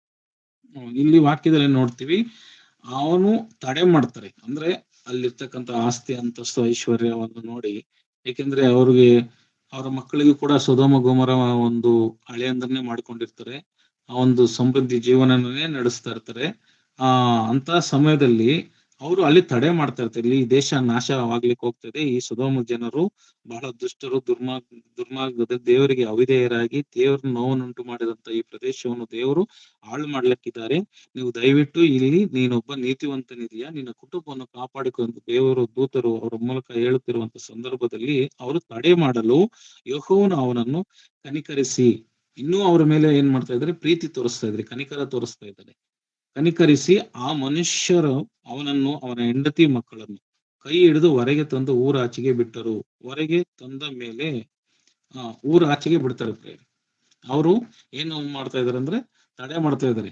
ಅಂದ್ರೆ ಹೇಗೆ ಇಸ್ರೇಲರು ಐಗುಪ್ತ ದೇಶದಲ್ಲಿ ಸಿಗ್ತಾ ಇರ್ತಕ್ಕ ಮೋಸೆ ಅವ್ರನ್ನ ಇಸ್ರೇಲನ್ನೆಲ್ಲ ಕರ್ಕೊಂಡು ಬರ್ತಿರುವಂತ ಸಮಯದಲ್ಲಿ ಅಲ್ಲಿ ನಮ್ಗೆ ಈರುಳ್ಳಿ, ಉಳ್ಳಾಗಡ್ಡೆ, ಬೆಳ್ಳುಳ್ಳಿ ಇವೆಲ್ಲ ಸಿಗ್ತಾ ಇತ್ತು. ನಾವು ಈ ಒಂದು ಕಷ್ಟವನ್ನು ಅನುಭವಿಸ್ಬೇಕಾಗಿತ್ತೆ ಎಂಬುದಾಗಿ ಅವ್ರು ಏನ್ ಮಾಡ್ತಾ ಇದ್ರು, ತನ್ನ ಹಿಂದಿನ ಜೀವಿತವನ್ನೇ ನೋಡುವ ಪ್ರಕಾರ ಇಲ್ಲಿ ಲೋಟನ ಹೆಂಡತಿ ಏನ್ ಮಾಡ್ತಾ ಇದಾರಪ್ಪ ಅಂತಂದ್ರೆ ತಡೆ ಮಾಡಿಸ್ತಾ ಇದ್ದಾರೆ, ಹೋಗಕ್ಕೆ ತ್ವರೆ ಪಡ್ತಾ ಇಲ್ಲ.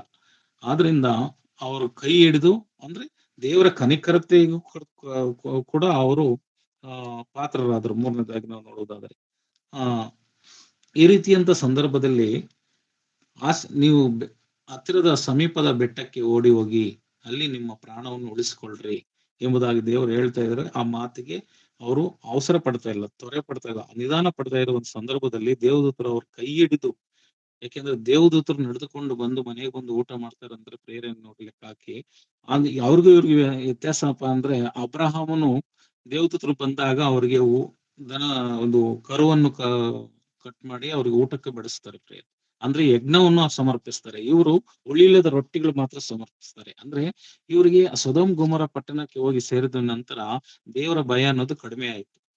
ಅಬ್ರಹಾಮನಿಗಿರ್ತಕ್ಕಂಥ ವಿಶ್ವಾಸ ಅಷ್ಟು ಇವರಿಗೆ ಇಲ್ದೆ ಹೋಯ್ತು.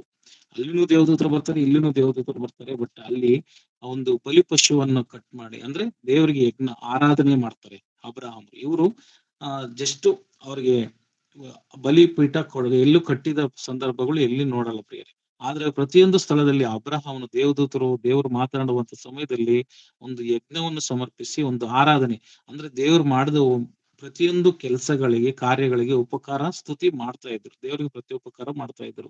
ಅದು ದೇವರಿಗೆ ಇಷ್ಟವಾದ ಯಜ್ಞ. ಈಗ ನಮ್ಮ ಜೀವಿತದಲ್ಲೂ ಕೂಡ ನಾವು ಯಾವುದೇ ಒಂದು ಕಾರ್ಯ ಮಾಡಿದ್ರು ಒಂದೊಂದು ದಿನದಲ್ಲೂ ಒಂದು ಕಾರ್ಯದಲ್ಲೂ ನಾವು ದೇವರಿಗೆ ಕೃತಜ್ಞತಾ ಸಲ್ಲಿಸುವಂತವರಾಗಿರ್ಬೇಕೆಂಬುದಾಗಿ ಇಲ್ಲಿ ಲೋಟನು ಆ ಒಂದು ಕೃತಜ್ಞತೆ ಕಡಿಮೆ, ಅಂದ್ರೆ ಉಪಚಾರ ಮಾಡಿದ್ರು ಆದ್ರೆ ಯಜ್ಞ ಅರ್ಪಿಸ್ತಾ ಇಲ್ಲ, ಅಂದ್ರೆ ಆರಾಧನೆ ಮಾಡ್ತಾ ಇಲ್ಲ. ಯಾಕೆಂದ್ರೆ ಅವ್ರು ಇರ್ತಕ್ಕಂಥ ವಾತಾವರಣ ಸೊದೋಮ್ ಗೊಮೋರ ಪಟ್ಟಣದಲ್ಲಿ ಅವರು ಬೆಳೆದು ಬಂದಂತ ರೀತಿ ಆ ರೀತಿ ಇತ್ತು ಪ್ರೇರೆ. ಅಲ್ಲಿ ಬರೀ ತಿನ್ನುವುದು, ಕುಡಿಯುವುದು, ಲೋಕಾನುಸಾರವಾಗಿ ಜೀವನ ಮಾಡುವಂಥದ್ದು, ಇಂಥ ಸಂದರ್ಭದ ಒಂದು ಸ್ಥಳದಲ್ಲಿ ವಾಸ ಮಾಡ್ತಿದ್ದಂತ ವ್ಯಕ್ತಿ ಯಾರು, ಲೋಟ ಮತ್ತು ಲೋಟನ ಹೆಂಡತಿ.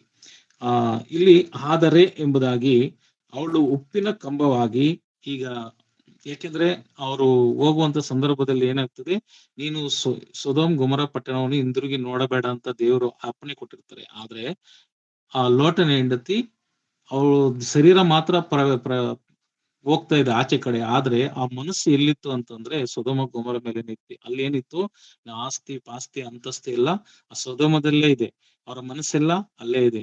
ಅಲ್ಲಿ ಸಮೃದ್ಧಿಯಾದಂತಹ ಜೀವನ, ಅದು ಇದು ಅಂತ ತನ್ನ ಆಸ್ತಿ ಸಂಪಾದನೆ ಮಾಡಿರ್ತಕ್ಕಂಥ ಎಲ್ಲದನ್ನು ಬಿಟ್ಟು ಬರ್ತಾ ಇದೀನಲ್ಲ ಅನ್ನೋ ಭಾವನೆಯಿಂದ ಏನ್ ಮಾಡ್ತಾಳೆ, ಅಲ್ಲಿ ಈ ಹಿಂದಿರುಗಿ ನೋಡ್ತಾಳೆ. ಫಸ್ಟ್ ಮನುಷ್ಯರಿಗೆ ಪಾಪ ಎಲ್ಲಿ ಪ್ರಾರಂಭ ಆಗುತ್ತಂದ್ರೆ ನಾವು ನೋಡುವಂತ ನೋಟದಲ್ಲಿ ಪ್ರಿಯರೇ, ಅಂದ್ರೆ ಕಣ್ಣು. ನಮ್ಮ ಕಣ್ಣು ದೇಹಕ್ಕೆ ದೀಪವಾಗಿದೆ ಎಂಬುದಾಗಿ ವಾಕ್ಯದಲ್ಲಿ ನಾವು ನೋಡ್ತೀವಿ ಪ್ರಿಯರೇ. ಅದೇ ರೀತಿಯಾಗಿ ನಮ್ಮ ಕಣ್ಣು ನೆಟ್ಟಗಿದ್ದರೆ ದೇಹವೆಲ್ಲ ನೆಟ್ಟಗಿರ್ತದೆ ಎಂಬುದಾಗಿ ವಾಕ್ಯದಲ್ಲಿ ನಾವು ನೋಡುವ ಪ್ರಕಾರ ಅವರು ಹಿಂತಿರುಗಿ ನೋಡಿದರು ಎಂಬುದಾಗಿ ನೋಡ್ತೀವಿ.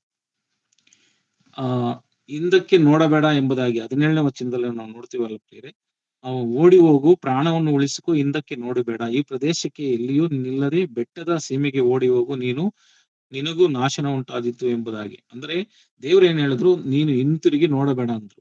ಆದ್ರೆ ಈಕೆ ಏನ್ ಮಾಡ್ತಾರೆ, ಹಿಂತಿರುಗಿ ಸೊದೋಮ ಗೊಮೋರವನ್ನು ನೋಡ್ತಾರೆ.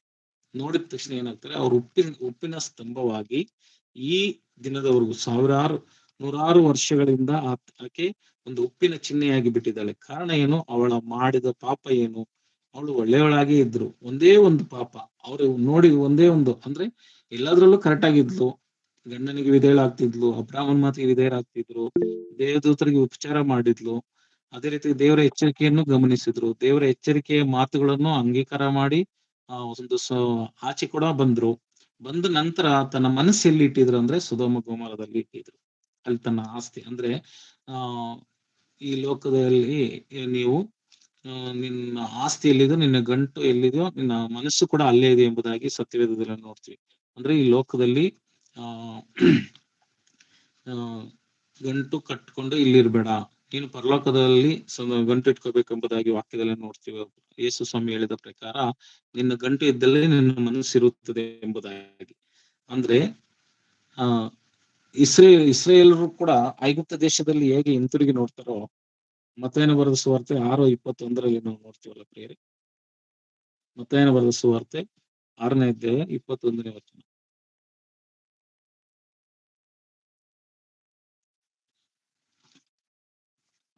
ನಿನ್ನ ಗಂಟು ಇದ್ದಲ್ಲಿ ನಿನ್ನ ಮನಸ್ಸು ಇರುವುದಷ್ಟೇ. ಅಷ್ಟೇ. 6ನೇ ಅಧ್ಯಾಯ 21ನೇ ವಚನ. ನಿನ್ನ ಗಂಟು ಇದ್ದಲ್ಲೇ ನಿನ್ನ ಮನಸ್ಸು ಇರುವುದು. ಯಾಕೆಂದ್ರೆ ಭೂಲೋಕದಲ್ಲಿ ಗಂಟು ಮಾಡಿ ಇಟ್ಟುಕೊಳ್ಳಬೇಡ್ರಿ, ಅಲ್ಲಿ ಅಂತೂ ಅದು ನುಸಿ ಹಿಡಿದು ಕಿಲುಬು ಹೊತ್ತಿ ಕೆಟ್ಟು ಹೋಗುವುದು. ಇಲ್ಲಿ ಕಳ್ಳರು ಕಣ್ಣರು ಕೊರೆದು ಕದಿಯುವರು. ಆದರೆ ಪರಲೋಕದಲ್ಲಿ ಗಂಟು ಮಾಡಿ ಇಟ್ಟುಕೊಳ್ಳಿರಿ, ಅಲ್ಲಿ ಅದು ನುಸಿ ಹಿಡಿದು ಕಿಲುಬು ಹತ್ತಿ ಕೆಟ್ಟು ಹೋಗುವುದಿಲ್ಲ, ಅಲ್ಲಿ ಕಳ್ಳರು ಕಣ್ಣ ಕೊರೆಯುವರು ಇಲ್ಲ ಎಂಬುದಾಗಿ ವಾಕ್ಯದಲ್ಲಿ ನಾವು ನೋಡ್ತೀವಿ ಪ್ರೇರೆ. ಆದ್ರಿಂದ ನಮ್ಮ ಮನಸ್ಸು ಎಲ್ಲಿರ್ತದೋ, ನಿನ್ನ ಗಂಟು ಅಂದ್ರೆ ನಿನ್ನ ಆಸ್ತಿ ಪಾಸ್ತಿ ನೀವು ಎಲ್ಲಿದೆಯೋ, ನಿನ್ನ ಮನಸ್ಸು ಕೂಡ ಅಲ್ಲೇ ಇದೆ. ಅದೇ ರೀತಿಯಾಗಿ ಲೋತನ ಹೆಂಡತಿಯ ಮನಸ್ಸು ಎಲ್ಲಿತ್ತು ಅಂತಂದ್ರೆ ಸೊದೋಮ ಗೊಮೋರದಲ್ಲಿ.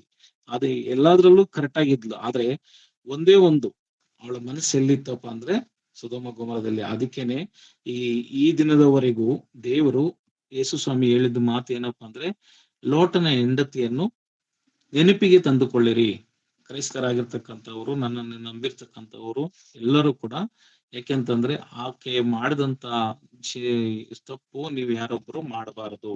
ಲೋಟನ ಹೆಂಡತಿಯನ್ನು ನೆನಪಿಗೆ ತಂದುಕೊಳ್ಳಿರಿ ಎಂಬ ವಾಕ್ಯ ಯೇಸು ಸ್ವಾಮಿ ಅಷ್ಟು ಸ್ಪಷ್ಟವಾಗಿ ತಿಳಿಸ್ಲಿಕ್ಕೆ ಕಾರಣ, ನಮ್ಮ ಮನಸ್ಸು ಯಾವಾಗ್ಲೂ ದೇವ್ರನ್ನ ಹುಡುಕ್ತಾ ಇದೀಯಾ, ಮೇಲಿರುವಂತವುಗಳು ಹುಡುಕ್ತಾ ಇದೆಯಾ, ಅಥವಾ ಲೋಕದಲ್ಲಿ ಇರ್ತಕ್ಕಂಥದನ್ನ ಹುಡುಕ್ತಾ ಇದೀವಾ ಅನ್ನೋದನ್ನ ಅರ್ಥ ಮಾಡಿಕೊಳ್ಳಬೇಕು ಪ್ರಿಯರೇ.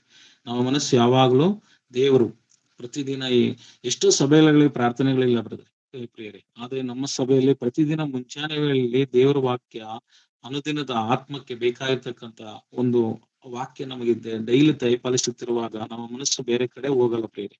ಆದ್ರೆ ಲೋಕದ ಆಸೆಗಳಿಗೆ, ಇಚ್ಛೆಗಳಿಗೆ, ಆಡಂಬರದ ಜೀವನಕ್ಕೆ ಹೋಗೋದಿಲ್ಲ. ಯಾಕೆಂದ್ರೆ ದೇವರ ವಾಕ್ಯ ಪ್ರತಿದಿನ ನಮ್ಮನ್ನ ಶುದ್ಧಪಡಿಸ್ತಾ ಇರ್ತದೆ, ಕ್ರಮಪಡಿಸ್ತದೆ, ಒಂದು ಶಿಕ್ಷಣ ಮಾರ್ಗದಲ್ಲಿ ನಡೆಸ್ತದೆ, ದೇವರಿಗೆ ಮೆಚ್ಚುಗೆಯಾದ ಕಾರ್ಯಗಳು ಮಾಡಬೇಕೆಂಬ ಒಂದು ಆಸಕ್ತಿ ನಮ್ಮಲ್ಲಿ ಉಂಟು ಮಾಡಿಕೊಡ್ತದೆ. ಆದ್ರಿಂದ ನಾವು ಈ ಭಾಗ್ಯ ದೇವ್ರು ನಮ್ಗೆ ದಯಪಾಲಿಸಿ ಕೊಡುತ್ತಾನು ನಾವು ಇನ್ನೂ ತಪ್ಪು ಮಾಡ್ತೀವಿ ಅಂತಂದ್ರೆ ನಮಗಿಂತ ಅಷ್ಟು ಮೂರ್ಖರು ಬೇರೆ ಯಾರು ಇಲ್ಲ ಪ್ರೇರೆ. ಆದ್ರಿಂದ ಇಲ್ಲಿ ದೇವ್ರ ವಾಕ್ಯ ಹೇಳಿದ ಪ್ರಕಾರ ಯಾಕೆಂದ್ರೆ ನಮ್ಮ ಹೃದಯದ ಕಿಟಕಿ ಯಾವ್ದಾಗಿರ್ತದೆ? ಮನಸ್ಸಾಗಿರ್ತದೆ. ಹೃದಯದ ಕಿಟಕಿ ಕಣ್ಣುಗಳಾಗಿರ್ತದೆ. ಆ ಕಣ್ಣು ಫಸ್ಟ್ ಆದಾಮ ಅವಳು ಒಂದು ಸಂದರ್ಭ ನಾವು ನೋಡುವಾಗ, ಅವಳು ಅದನ್ನು ಸೈತಾನ್ ಬಂದು ಈ ಹಣ್ಣು ತಿಂದ್ರೆ ನೀನು ದೇವ್ರ ತರ ಆಗ್ಬಿಡ್ತೀಯ ಅಂತ ಹೇಳುವಾಗ, ನಯವಂಚನೆ ಮಾತುಗಳಿಗೆ ಒಳಗಾಗಿ ಫಸ್ಟ್ ಹಣ್ಣನ್ನು ನೋಡ್ತಾರೆ.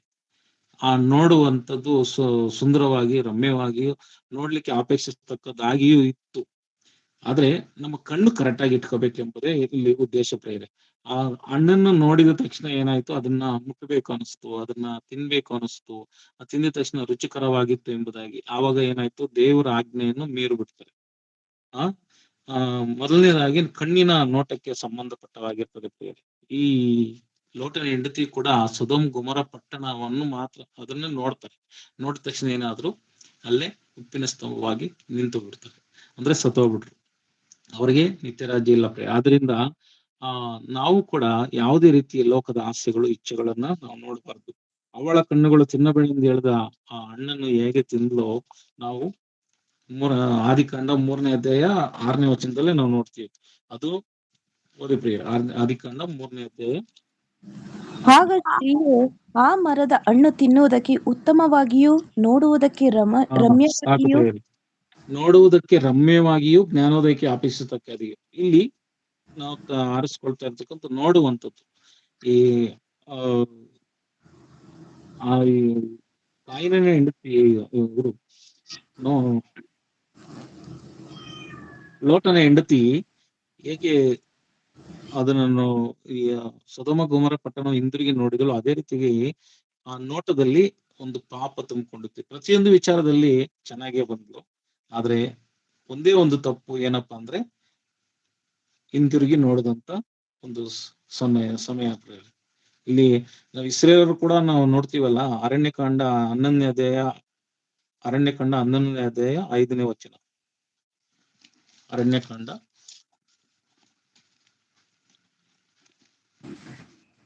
11ನೇ ಅಧ್ಯಾಯ 5ನೇ ವಚನ.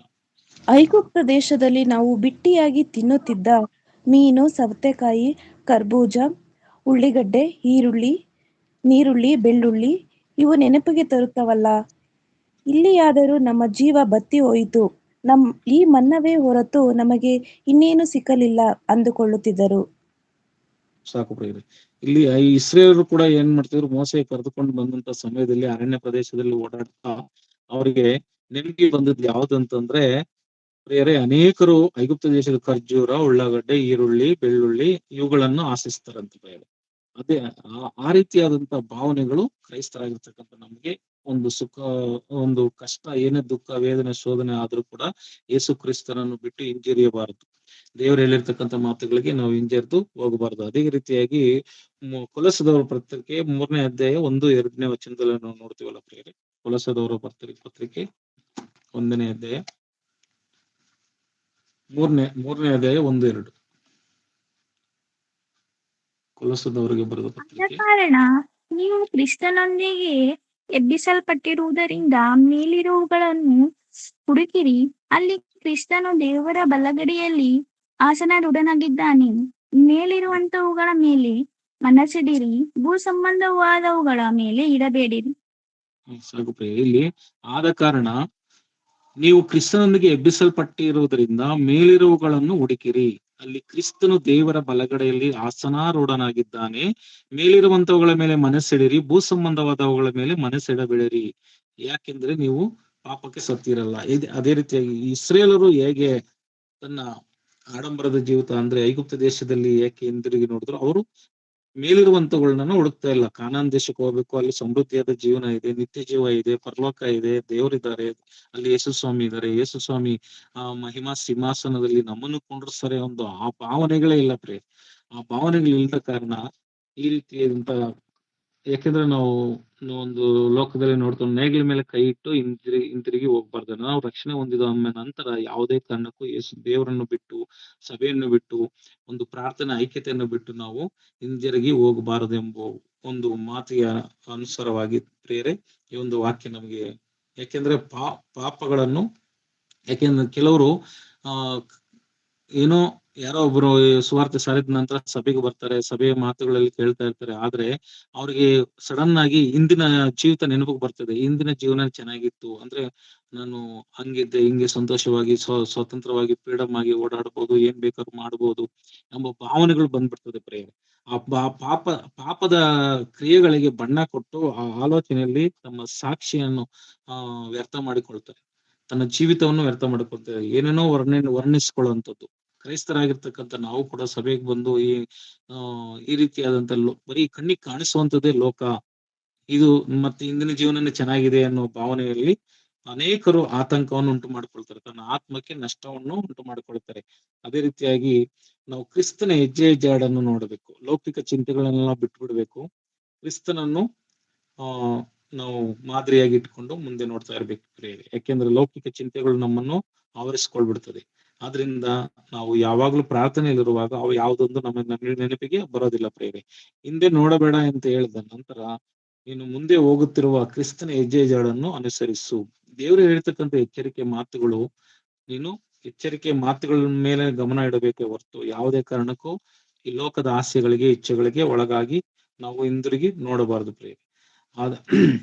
ದಾವೀದನು ಏನ್ ಹೇಳ್ತಾರೆ ಅಂದ್ರೆ 121ನೇ ಕೀರ್ತನೆಯಲ್ಲಿ, ನಾನು ಕಣ್ಣೆತ್ತಿ ಪರ್ವತಗಳ ಕಡೆಗೆ ನೋಡುತ್ತೇನೆ, ನನ್ನ ಸಹಾಯವು ಎಲ್ಲಿಂದ ಬರುವುದು ಎಂಬುದಾಗಿ ನಾವು ನೋಡ್ತೀವಲ್ಲ. ನನ್ನ ಸಹಾಯವು ಭೂಮಿ ಆಕಾಶಗಳನ್ನು ಉಂಟು ಮಾಡಿದ ಯೆಹೋವನಿಂದಲೇ ನನ್ನ ಸಹಾಯ ಬರುತ್ತದೆ ಎಂಬುದಾಗಿ ದಾವೀದನು ಹೇಗೆ ಕೊಂಡಾಡುತ್ತಾರೋ ದೇವರನ್ನು, ಆ ರೀತಿಯಾದಂತಹ ಮನಸ್ಸು ನಮಗೆ ಇರಬೇಕು ಪ್ರಿಯರೇ.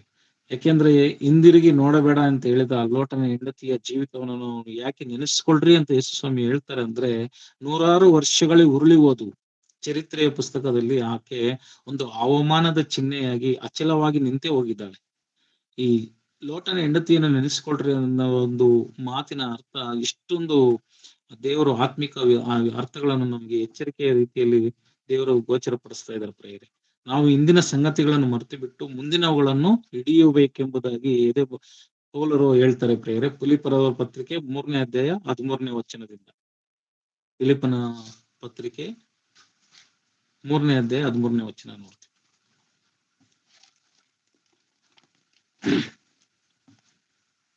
ಫಿಲಿಪ್ಪದವರ ಪತ್ರಿಕೆ 3ನೇ ಅಧ್ಯಾಯ 13-14. ಸಹೋದರರೇ, ನಾನಂತೂ ಹಿಡುಕೊಂಡವನೆಂದು ನನ್ನನ್ನು ಈವರೆಗೆ ಎನಿಸಿಕೊಳ್ಳುವುದಿಲ್ಲ. ಆದರೆ ಒಂದು ನಾನು ಹಿಂದಿನ ಸಂಗತಿಗಳನ್ನು ಮರೆತು ಬಿಟ್ಟು ಮುಂದಿನವುಗಳನ್ನು ಹಿಡಿಯುವುದಕ್ಕೆ ಎದೆಬೊಗ್ಗಿದವನಾಗಿ, ದೇವರು ಕ್ರಿಸ್ತನ ಮೂಲಕವಾಗಿ ನಮ್ಮನ್ನು ಮೇಲಕ್ಕೆ ಕರೆದು ನಮ್ಮ ಮುಂದೆ ಇಟ್ಟಿರುವ ಬಿರುದನ್ನು ಗುರಿ ಮಾಡಿಕೊಂಡು ಓಡುತ್ತಾ ಇದ್ದೇವೆ. ಸಾಕು ಪ್ರೇರಿ. ಇಲ್ಲಿ ಸಹೋದರರೇ, ನಾನಂತೂ ಹಿಡಿದುಕೊಂಡವನೆಂದು ನನ್ನನ್ನು ಈವರೆಗೂ ಎನಿಸಿಕೊಳ್ಳುವುದಿಲ್ಲ. ಆದರೆ ಒಂದು ನಾನು ಹಿಂದಿನ ಸಂಗತಿಗಳನ್ನು ಮರೆತು ಬಿಟ್ಟು, ಹಿಂದೆ ಏನ್ ನಡೀತು ಗೊತ್ತಿಲ್ಲ, ಅದು ಮುಂದಿನವುಗಳನ್ನು ಹಿಡಿಯುವುದಕ್ಕೆ ಎದೆ ಬೊಗ್ಗಿದವನಾಗಿ, ಅಂದ್ರೆ ತಗ್ಗಿಸಿಕೊಳ್ಳುವವನಾಗಿ, ಮುಂದಿನ ಒಂದು ಕಾರ್ಯಗಳನ್ನು ಅಂದ್ರೆ ನಿತ್ಯ ರಾಜ್ಯವನ್ನು ಕುರಿತು ಮುಂದಿನವುಗಳನ್ನು ಹಿಡಿಯುವುದಕ್ಕಾಗಿ ಎದೆ ಬೊಗ್ಗಿದವನಾಗಿ, ದೇವರು ಕ್ರಿಸ್ತನ ಮೂಲಕವಾಗಿ ನಮ್ಮನ್ನು ಮೇಲಕ್ಕೆ ಕರೆದು ನಮ್ಮ ಮುಂದೆ ಇಟ್ಟಿರುವ ಬಿರುದನ್ನು ಗುರಿ ಮಾಡಿಕೊಂಡು ಓಡುತ್ತಾ ಇದ್ದೇನೆ. ಅಪೊಸ್ತಲನಾದ ಪೌಲನು ಫಿಲಿಪ್ಪದವರ ಸಭೆಗೆ ಬರೆಯುತ್ತಾ ಹೇಳ್ತಾ ಇದ್ದಾರೆ ಪ್ರಿಯರೇ, ಮುಂದಿನವುಗಳನ್ನು ಹಿಡಿಯುವುದಕ್ಕೋಸ್ಕರ ಎದೆ ಬಗ್ಗಿದವನಾಗಿ ದೇವರು ಕ್ರಿಸ್ತನ ಮೂಲಕವಾಗಿ ನಮಗೆ ಮೇಲಕ್ಕೆ ಕರೆಯುತ್ತಿದ್ದಾರಲ್ಲ, ಅದನ್ನು ಗುರಿಯಾಗಿ ಇಟ್ಟುಕೊಂಡು ನಾನು ಏನ್ ಮಾಡ್ತಾ ಇದ್ದೀನಿ, ಓಡ್ತಾ ಇದ್ದೀನಿ ಎಂಬುದಾಗಿ. ಅಂದ್ರೆ ಯಾವುದೇ ಕಾರಣಕ್ಕೂ ಅಪೊಸ್ತಲನಾದ ಪೌಲನು ಹೇಳುವಂತ ಇಲ್ಲಿ ಹಿಂದಿರುಗಿ ನೋಡಬಾರದು. ಪ್ರಪಂಚದ ಆಸೆಗಳಿಗಾಗಿರ್ಬೋದು, ಪ್ರಾಪಂಚಿಕ ಇಚ್ಛೆಗಳಿಗಾಗಿರ್ಬೋದು ಒಳಗಾಗಬಾರ್ದು, ಆಶಿಸಬಾರದು. ಈ ಬದುಕು ಬಾಳಿನ ಡಂಬ ಆಗಿರ್ಬೋದು, ಲೌಕಿಕವಾದ ವಿಚಾರಗಳಾಗಿರ್ಬೋದು, ಕೆಲವೊಂದು ಅಭಿಲಾಷೆಗಳಾಗಿರ್ಬೋದು, ಆಕಾಂಕ್ಷೆಗಳಾಗಿರ್ಬೋದು, ಇಚ್ಛೆಗಳು, ಆಸೆಗಳು, ಇವೆಲ್ಲ ನಾವೇನು ಬದಿಗೊಟ್ಟಿ ಯೇಸು ಕ್ರಿಸ್ತರನ್ನು ದೃಷ್ಟಿಕೊಂಡು ಆತನ ಹೆಜ್ಜೆ ಜಾಡಿನಲ್ಲಿ ಆತನ ಮಾದರಿಯ ಜೀವಿತವನ್ನು ನಾವು ಅನುಸರಿಸಿಕೊಂಡಂತವರಾಗಿ ಮುಂದೆ ನಾವು ಹೋಗ್ಬೇಕೆಂಬುದಾಗಿ ನಾವು ನೋಡ್ತೀವಿ. ಹಿಂದಿರುಗಿ ನೋಡಬೇಡ. ಅಪೊಸ್ತಲನಾದ ಪೌಲನು ಹೇಳ್ತಾರೆ, ಆದ ಕಾರಣ ಇಷ್ಟು ಮಂದಿ, ಇಬ್ರಿಯರಿಗೆ ಬರೆದ ಪತ್ರಿಕೆ 12ನೇ ಅಧ್ಯಾಯ 1ನೇ ವಚನದಲ್ಲಿ ನಾವು ನೋಡ್ತೀವಲ್ಲ ಪ್ರಿಯರೇ, ಅಪೊಸ್ತಲನಾದ ಪೌಲನು ಹೇಳುವಂತೆ ಇಷ್ಟು ಮಂದಿ ಸಾಕ್ಷಿ ಮೇಘದೋಪಾದಿಯಲ್ಲಿ ನಮ್ಮ ಸುತ್ತಲೂ ಇರುವುದರಿಂದ ನಮಗೆ ಲಭ್ಯಂತರ ಮಾಡುವ ಎಲ್ಲಾ ಭಾರವನ್ನು ಹತ್ತಿಕ್ಕುವ ಪಾಪಗಳನ್ನು ನಾವು ಸಹ ತೆಗೆದಿಟ್ಟು ನಂಬಿಕೆಯನ್ನು ಹುಟ್ಟಿಸುವವನು ಪೂರೈಸುವವನು ಆಗಿರುವ ಯೇಸುವಿನ ಮೇಲೆ ದೃಷ್ಟಿ ಇಟ್ಟು ನಮಗೆ ನೇಮಕವಾದ ಓಟವನ್ನು ಸ್ಥಿರಚಿತ್ತದಿಂದ ಓಡೋಣ ಅಂತ ಎಂಬುದಾಗಿ 12ನೇ ಅಧ್ಯಾಯ 1ನೇ ವಚನದ ನೋಡ್ರಿ ಪ್ರಿಯ. ಇಷ್ಟು ಮಂದಿ ಸಾಕ್ಷಿಯವರು ಮೇಘದೋಪಾದಿಯಲ್ಲಿ ನಮ್ಮ ಸುತ್ತಲೂ ಇರುವುದರಿಂದ ನಮಗೆ ಅಭ್ಯಂತರ ಮಾಡುವ ಎಲ್ಲಾ ಭಾರವನ್ನು ಹತ್ತಿಕೊಳ್ಳುವ ಪಾಪವನ್ನು ನಾವು ಸಹ ತೆಗೆದಿಟ್ಟು ನಂಬಿಕೆಯನ್ನು ಹುಟ್ಟಿಸುವವನು ಪೂರೈಸುವವನಾಗಿರುವ ಯೇಸುವಿನ ಮೇಲೆ ದೃಷ್ಟಿ ಇಟ್ಟು ನಮಗೆ ನೇಮಕವಾದ ಓಟವನ್ನು ಸ್ಥಿರಚಿತ್ತದಿಂದ ಓಡೋಣ. ಆತನು ತನ್ನ ಮುಂದೆ ಇಟ್ಟಿದ್ದ ಸಂತೋಷಕರವಾದ ಅವಮಾನವನ್ನು ಅಲಕ್ಷ್ಯ ಮಾಡಿ ಶಿಲುಬೆಯ ಮರಣವನ್ನು ಸಹಿಸಿಕೊಂಡು ದೇವರ ಸಿಂಹಾಸನದ ಬಲಗಡೆಯಲ್ಲಿ ಆಸೀನರೂಢನಾಗಿದ್ದಾನೆ. ನೀವು ಮನಗುಂದಿದವರಾಗಿ ಬೇಸರಗೊಳ್ಳದಂತೆ ಆತನನ್ನು ಆಲೋಚಿಸಿರಿ. ಆತನು ಪಾಪಿಗಳಿಂದ ಎಷ್ಟೋ ವಿರುದ್ಧವನ್ನು ಸಹಿಸಿಕೊಂಡನು. ನೀವು ಪಾಪಕ್ಕೆ ವಿರುದ್ಧವಾಗಿ ಹೋರಾಡುವುದರಲ್ಲಿ ಪ್ರಾಣಾಪಾಯದ ತನಕ ಇನ್ನೂ ಅದನ್ನು ಎದುರಿಸಲಿಲ್ಲ. ಮಕ್ಕಳಿಗೆ ಹೇಳುವಂತೆ ನಿಮಗೆ ಹೇಳಿದ ಎಚ್ಚರಿಕೆಯ ಮಾತನ್ನು ಮರೆತು ಬಿಟ್ಟಿದ್ದೀರೋ? ಏನೆಂದರೆ, ಮಗನೇ, ಕರ್ತನ ಶಿಕ್ಷೆಯನ್ನು ತಾತ್ಸಾರ ಮಾಡಬೇಡ. ಆತನು ನಿನ್ನನ್ನು ಗದರಿಸುವಾಗ ಬೇಸರಗೊಳ್ಳಬೇಡ. ಕರ್ತನು ತಾನು ಪ್ರೀತಿಸುವವನನ್ನೇ ಶಿಕ್ಷಿಸುತ್ತಾನೆ, ತಾನು ಸೇರಿಸಿಕೊಳ್ಳುವ ಪ್ರತಿಯೊಬ್ಬ ಮಗನನ್ನು ಹೊಡೆಯುತ್ತಾನೆ ಎಂಬುದೇ. ಇಲ್ಲಿ ಅಪೊಸ್ತಲನಾದ ಪೌಲನು ಹೇಳುತ್ತಿರುವಂತಹ ಇಬ್ರಿಯರಿಗೆ ಬರೆದ ಪತ್ರಿಕೆಯಲ್ಲಿ ಹಿಂದಿರುಗಿ ನೋಡಬೇಡ ಯಾಕೆಂದ್ರೆ ಲೋಟನ ಹೆಂಡತಿ ಯಾತರಿ ಹಿಂತಿರುಗಿ ನೋಡಿ ದೇವರ ಪ್ರೀತಿಯನ್ನು ಕಳ್ಕೊಂಡ್ರು, ಅದೇ ರೀತಿಯಾಗಿ ನಾವು ಕೂಡ ಎಷ್ಟೋ ಜನ ಸಾಕ್ಷಿಯಾಗಿ ನಮ್ಗೆ ಅಪೊಸ್ತಲ ಪೌಲನು ಇಷ್ಟು ಮಂದಿ ಸಾಕ್ಷಿ ಮೇಘದೋಪಾದಿಯಲ್ಲಿದ್ದಾರಂತೆ. ನಮ್ಗೆ ಅಂದ್ರೆ ನೀತಿವಂತರು, ದೇವರಿಗಾಗಿ ಶ್ರಮೆ ಪಟ್ಟಂತವರು, ಬಾಧೆಯನ್ನು ಅನುಭವಿಸಿದವರು, ಪಾಪಗಳನ್ನು ತೆಗೆದಿಟ್ಟು ನಂಬಿಕೆಯನ್ನು ಹುಟ್ಟಿಸುವನು ಪೊಲೀಸನಾಗಿರುವಂತ ಯೇಸು ಮೇಲೆ ನಾವು ದೃಷ್ಟಿ ಇಟ್ಟು ನಾವು ನಮ್ಮ ನೇಮಕ ಪಡಿಸಿರುವಂತ ಓಟವನ್ನು ಸ್ಥಿರಚಿತ್ತದಿಂದ ಓಡಿ ದೇವರಿಗೆ ಮೆಚ್ಚುಗೆಯಾದ ಕಾರ್ಯಗಳನ್ನು ಮಾಡಿ ಮುಗಿಸಬೇಕೆಂಬುದಾಗಿ ನಾವು ನೋಡ್ತೀವಲ್ಲ. ಆದ್ರಿಂದ ಹಿಂದಿರುಗಿ ನೋಡಬೇಡ, ಲೋಟನ ಹೆಂಡತಿ ಮಾಡಿದ ಹಾಗೆ ನಾವು ಅವರು ಎಲ್ಲದರಲ್ಲೂ ಕರೆಕ್ಟ್ ಆಗಿದ್ರು, ಆದ್ರೆ ಒಂದೇ ಒಂದು ಪಾಪ ನಾವು ಏನ್ ಮಾಡ್ತದೆ, ನಮ್ಮನ್ನ ದೇವರಿಂದ ದೂರ ಮಾಡಿಬಿಡ್ತದೆ ಪ್ರೇಯರ್.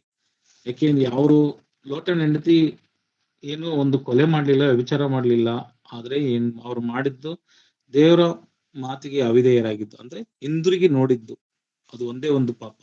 ಅಂದ್ರೆ ಕರ್ತನ ಆಜ್ಞೆಗೆ ಅವಿಧೇಯಳಾದ್ಲು, ಆಜ್ಞೆಯನ್ನು ಏನ್ ಮಾಡಿದ್ರು, ಉಲ್ಲಂಘನೆ ಮಾಡಿದ್ರು. ಇಂತಹ ಸಂದರ್ಭದಲ್ಲಿ ಈ ಒಂದು ಮಾಡಿದ ತಪ್ಪಿನಿಂದ ಏನಾಯ್ತು, ತನ್ನ ಜೀವಿತವನ್ನು ಉಪ್ಪಿಸ್ತಂಭವಾಗಿ ಈಗ ಆ ಒಂದು ಉಪ್ಪಿನ ಸ್ತಂಭವಾಗಿ ನಮ್ಮೆಂದರು ಎಲ್ಲರಿಗೂ ಅದು ಜ್ಞಾಪಕ ಸ್ತಂಭವಾಗಿ ಇದೆ ಪ್ರಿಯರೇ. ಅದಕ್ಕೇನೆ ಯೇಸು ಸ್ವಾಮಿ ಹೇಳಿದ್ದು, ಒಂದು ಆಕೆಯನ್ನು ನೋಡಿ ನೀವು ಎಚ್ಚರದಿಂದಿರಿ, ಅಂದ್ರೆ ನೀವು ನೆನಪಿಸಿಕೊಳ್ಳಿರಿ. ಇಂತಹ ಚರಿತ್ರೆಯಲ್ಲಿ ಈ ರೀತಿಯಾದಂತಹ ಸಂದರ್ಭಗಳು ನಮ್ಮ ಕಣ್ಣು ಮುಂದೆ ಇಟ್ಟಿದ್ದಕ್ಕಾಗಿ ನೀವು ನೆನಪಿಸಿಕೊಳ್ಳಿರಿ. ಒಂದು ಚಿಕ್ಕ ಪಾಪನೇ, ಇದು ಬಿಡು ಏನೂ ಆಗಲ್ಲ, ನಾನು ಎಲ್ಲ ಕರೆಕ್ಟ್ ಆಗಿ ಮಾಡಿದ್ದೀನಿ, ಇದು ಒಂದೇ ಪಾಪ ಅಲ್ಲ ಅಂತ ಹೇಳಿ ಎಷ್ಟೋ ಜನ ತನ್ನನ್ನು ಮೋಸಪಡಿಸಿಕೊಳ್ತಾ ಇದ್ದಾರೆ. ಒಂದು ಪಾಪ ಚಿಕ್ಕದೋ ದೊಡ್ಡದೋ, ಪಾಪನೇ ಪ್ರಿಯರೇ. ಆ ಪಾಪ ಆತ್ಮವೇ ಸಾಯುವುದು, ಆ ಪಾಪ ಮಾಡಿದ ಆತ್ಮವೇ ಸಾಯುವುದು ಎಂಬುದಾಗಿ ಸತ್ಯವೇದ ಹೇಳ್ತದಲ್ಲ. ಒಂದು ಉದಾಹರಣೆಗೆ, ಒಂದು ಕರಿನಾಗರಾವು ನಿನ್ನ ದೇಹದ ಒಂದು ಅಂಗ ಕಚ್ಚಬಹುದು, ಇಲ್ಲ ಒಂದು ಕೈಗೋ ಕಾಲ್ಗೋ ಕಚ್ಚಿರ್ಬೋದು, ಆದ್ರೆ ಇಡೀ ದೇಹವೆಲ್ಲ ವಿಷ ಆಗಿ ಮಾರ್ಪಡ್ತದಲ್ಲ. ಬೇರೆ ಎಲ್ಲ ಚೆನ್ನಾಗಿ ಇದೆ ಅಂತ ನಾವು ತಿಳ್ಕೊಂಡ ಪ್ರಕಾರ, ಅಂದ್ರೆ ನಾನು ಎಲ್ಲದ್ರಲ್ಲೂ ಕರೆಕ್ಟ್ ಆಗಿದ್ದೀನಿ, ಇದು ಒಂದು ಸಣ್ಣದು ಒಂದು ಪಾಪ ಅಂತ ಹೇಳಿ ನಾವು ಏನಾದ್ರು ಮೋಸ ಹೋಗ್ತೀವಿ ಅಂತಂದ್ರೆ ಬೇರೆ ನಾವು ಇಡೀ ನಮ್ಮ ಜೀವಿತವನ್ನೇ ಮೋಸಪಡಿಸ್ಕೊಂತೀವಿ. ಒಂದು ಹಾವು ಒಂದು ಅಂಗಕ್ಕೆ ಕಚ್ಚೋದಷ್ಟೇ, ಆದ್ರೆ ನಮ್ಮ ದೇಹವೆಲ್ಲ ಹೇಗೆ ವ್ಯಾಪಿಸಿಕೊಳ್ತದೋ ಅದೇ ರೀತಿಯಾಗಿ ಕೂಡ ಪಾಪ ಕೂಡ ನಮ್ಮನ್ನ ವ್ಯಾಪಿಸಿಕೊಳ್ಬಿಡ್ತದೆ. ಒಂದೇ ಒಂದು ಪಾಪಕ್ಕೆ ನಾವು ಅವಕಾಶ ಕೊಟ್ರೆ ನಾವು ಇಡೀ ನರಕದಲ್ಲಿ ಯಾತನೆ ಪಡಬೇಕಾಗ್ತದೆ, ನಿತ್ಯ ಅಗ್ನಿ ನರಕಕ್ಕೆ ತಳ್ಳಲ್ಪಡಬೇಕಾಗ್ತದೆ ಪರಿಸ್ಥಿತಿ ಬರುತ್ತೆ ಪ್ರಿಯರೇ. ಬೇರೆ ಎಲ್ಲ ಒಂದು ಮಾತ್ರ.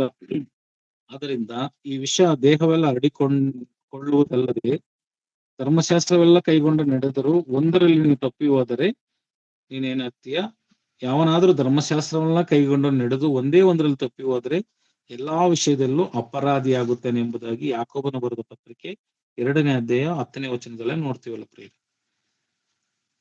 ಯಾಕೋಬನ ಬರೆದ ಪತ್ರಿಕೆ 2ನೇ ಅಧ್ಯಾಯ. ಯಾಕಂದರೆ ಯಾವನಾದರೂ ಧರ್ಮಶಾಸ್ತ್ರವನ್ನೆಲ್ಲ ಕೈಕೊಂಡು ನಡೆದು ಒಂದೇ ಒಂದರಲ್ಲಿ ತಪ್ಪಿದರೆ ಅವನು ಎಲ್ಲಾ ವಿಷಯದಲ್ಲಿಯೂ ಅಪರಾಧಿಯಾಗುತ್ತಾನೆ ಎಂದು ಯಾಕೋಬನು ಹೇಳುತ್ತಾನೆ ಪ್ರಿಯರೇ.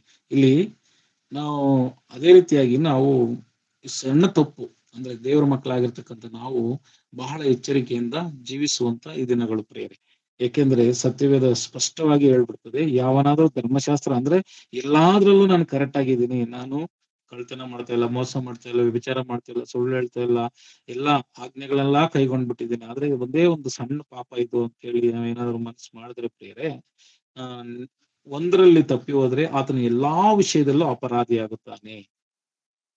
ಪಾಪನೇ, ಪಾಪ ಮಾಡುವ ಆತ್ಮ ಸಾಯ್ತದೆ ಎಂಬುದಾಗಿ ವಾಕ್ಯ ಹೇಳುತ್ತಲ್ಲ ಪ್ರಿಯರೇ. ಆದ್ರಿಂದ ಈ ವಿಷಯಗಳೆಲ್ಲ ನೆನಪಿಸಿಕೊಂಡು ನಾವು ಇದು ಬಹಳ ಎಚ್ಚರಿಕೆಯಿಂದ ಕ್ರೈಸ್ತ ಜೀವಿತವನ್ನು ಸಾಗಿ ಮುಂದುವರಿಸಿಕೊಳ್ಳಬೇಕೆಂಬುದಾಗಿ ಕೇಳ್ಕೊಳ್ತೇನೆ ಪ್ರಿಯರೇ. ಎಲ್ಲರೂ ಕಣ್ಣುಗಳನ್ನು ಮುಚ್ಚಿ ಪ್ರಾರ್ಥನೆ ಮಾಡಿಕೊಳ್ಳಿ ಮುಗಿಸ್ತೇನೆ ಪ್ರಿಯರೇ. ನಮ್ಮನ್ನು ಬಹಳವಾಗಿ ಪ್ರೀತಿ ಮಾಡುವ ನಮ್ಮ ಪ್ರೀತಿಯ ಪರಲೋಕ ತಂದೆ, ನಿನ್ನ ಪರಿಶುದ್ಧವಾದ ನಾಮಕ್ಕೆ ವಂದನೆಗಳು, ಸ್ತೋತ್ರಗಳು ಸ್ವಾಮಿ. ಇಷ್ಟು ಸಮಯ ಕರ್ತನೆಪ್ಪ, ಸತ್ಯವೇದದಲ್ಲಿ ಅನೇಕರು ಹೆಸರುಗಳನ್ನು ಕರ್ತನೆ ಬರ್ದಿಲ್ಲ ಅಂದರೂ ಕರ್ತನೆ, ಒಬ್ಬೊಬ್ಬರ ಜೀವಿತದ ಮೂಲಕ ನಾವು ಕಲಿಯಬೇಕಾದಂತ ಪಾಠಗಳು, ಒಬ್ಬೊಬ್ಬರ ಮೂಲಕ ಕರ್ತನೆ ನಾವು ಎಚ್ಚರಿಕೆಯನ್ನು ಹೊಂದಿಕೊಳ್ಳುವಂತ ಒಂದು ಪಾಠಗಳು ನಾವು ತಂದೆ ನೋಡ್ತೇವೆ ತಂದೆ ದೇವರೇ. ಅದೇ ರೀತಿಯಾಗಿ ಲೋಟನ ಹೆಂಡತಿಯ ಬಗ್ಗೆ ನಾವು ನೋಡ್ತಿದ್ದೇವೆ ಸ್ವಾಮಿ. ಆಕೆ ಆ ದೇವರ ಮಾತಿಗೆ ವಿಧೇಯರಾದ್ರು, ದೇವದೂತರನ್ನು ಉಪಚಾರ ಮಾಡಿದ್ರು, ಆದ್ರೂ ದೇವರ ಒಂದು ಕನಿಕರತೆ ಒಳಪಟ್ಟು ಆ ಕೈ ಹಿಡಿದು ಊರಿಂದ ಆಚೆಗೆ ತಳ್ಳಲ್ಪಟ್ರು ಕೂಡ, ಆದ್ರೆ ಆ ಕೈಯಲ್ಲಿ ಒಂದೇ ಒಂದು ಪಾಪ ಹಿಂದಿರುಗಿ ನೋಡಿ ತನ್ನ ಜೀವಿತವನ್ನು ಹೇಗೆ ಹಾಳು ಮಾಡಿಕೊಂಡ್ರು ಕರ್ತನೆ. ನಾವು ಕೂಡ ತಂದೆಯ ದೇವರೇ ಯಾವುದೊಂದು ಲೋಕದ ಆಸೆಗಳಿಗೆ ಆಸೆಪಾಸೆಗಳಿಗೆ ಒಳಗಾಗಿ ನಮ್ಮ ಜೀವಿತಗಳು ಹಾಳು ಮಾಡಿಕೊಳ್ಳದ ರೀತಿಯಲ್ಲಿ ಸ್ವಾಮಿ ನಮ್ಮ ಮುಂದೆ ಇಟ್ಟಿರುವಂತ ಮೇಲಿರುವಂತವುಗಳನ್ನು ಹುಡುಕಿರಿ, ಭೂ ಸಂಬಂಧವಾದ ಮನಸ್ಸಿಡಬೇಡಿರಿ ಎಂಬುದಾಗಿ ಹೇಳಿದ ವಾಕ್ಯಗಳಿಗೆ ಅನುಸಾರವಾಗಿ ನಾವು ಯಾವಾಗಲೂ ಕ್ರಿಸ್ತನನ್ನು ದೃಷ್ಟಿಸಿ ನೋಡುವಂತವರಾಗಿ, ಆತನ ಮಾದರಿಯ ಜೀವಿತವನ್ನು ಜೀವಿಸುವಂತವಾಗಿ, ನಾವು ಯಾವಾಗಲೂ ಪರಿಶುದ್ಧತೆಯನ್ನು ಬಯಸುವಂತವರಾಗಿ, ನಿಮಗೆ ಭಯಪಡುವಂತ ಭಯದಲ್ಲಿ ಭಕ್ತಿಯಲ್ಲಿ ಇನ್ನೂ ಹೆಚ್ಚಾಗಿ ಬೆಳವಣಿಗೆ ಆಗ್ಲಿಕ್ಕಾಗುವಂತೆ, ನಮ್ಮ ಆತ್ಮಗಳನ್ನು ಕಟ್ಟಿ ಕಾಪಾಡಿಕೊಳ್ಳುವಂತೆ, ನಮ್ಮ ಕುಟುಂಬಗಳನ್ನು ಕಟ್ಟಿ ಕಾಪಾಡಿಕೊಳ್ಳುವಂತೆ, ನಮ್ಮ ಸಭೆಯನ್ನು ಕಟ್ಟಿ ಕಾಪಾಡಿಕೊಳ್ಳುವಂತೆ ಸ್ವಾಮಿ, ಒಂದು ಪ್ರೀತಿಯಿಂದಲೂ ಅನ್ಯೋನ್ಯತೆಯಿಂದಲೂ ಐಕ್ಯತೆಯಿಂದಲೂ ಒಬ್ಬರಿಗೊಬ್ಬರು ಪ್ರೀತಿಯಿಂದಲೂ ಅನ್ಯೋನ್ಯತೆಯಿಂದಲೂ ಎಚ್ಚರಿಕೆಯಿಂದಲೂ ತಂದೆ ಬುದ್ಧಿ ಮಾತುಗಳನ್ನು ಆಡುತ್ತಾ ಕರ್ತನೆ, ಉಪಚಾರ ಮಾಡುವುದರಲ್ಲಿ ಕರ್ತನೆ, ಒಬ್ಬರಿಗೊಬ್ಬರು ಮುಂದಾಗಿ ನಾವು ಕರ್ತನೆ ಜೀವಿಸುವಂತ ಮನಸ್ಸು ದೇವ ನಮ್ಮೆಲ್ಲರಿಗೂ ಧಾರಾಳವಾಗಿ ಅನುಗ್ರಹಿಸು ಕರ್ತನೆ.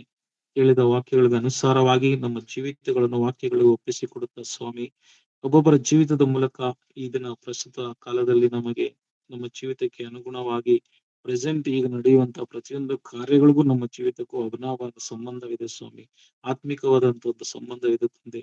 ಇವೆಲ್ಲವನ್ನು ನೆನಪಿನಲ್ಲಿ ಇಟ್ಟುಕೊಂಡವರಾಗಿ ಇನ್ನೂ ಸಭೆಯನ್ನು ಇನ್ನೂ ಅಭಿವೃದ್ಧಿಗೆ ಕಡೆಗೆ, ಆಶೀರ್ವಾದದ ಕಡೆಗೆ, ಆತ್ಮಿಕವಾದಂತಹ ಬೆಳವಣಿಗೆ ಕಡೆಗೆ, ಸುವಾರ್ತೆಯ ಕಡೆಗೆ ಕರ್ತನೆಯಪ್ಪ ನೀವು ನಡೆಸಿಕೊಡಬೇಕೆಂದು ಬೇಡಿಕೊಳ್ಳುತ್ತಾ ಸ್ವಾಮಿ. ತಂದೆಯ ದೇವರು ಇನ್ನೂ ನಾವು ನಮಗೆ ಬೇಕಾದಂತಹ ದೈವಿಕವಾದಂತ ಜ್ಞಾನ, ತಿಳುವಳಿಕೆ, ವಿವೇಕ ನಿನ್ನ ವಾಕ್ಯದ ಮೂಲಕ, ಆತ್ಮ ಮೂಲಕ ನಮ್ಮನ್ನು ಬಲಪಡಿಸು ಸ್ವಾಮಿ.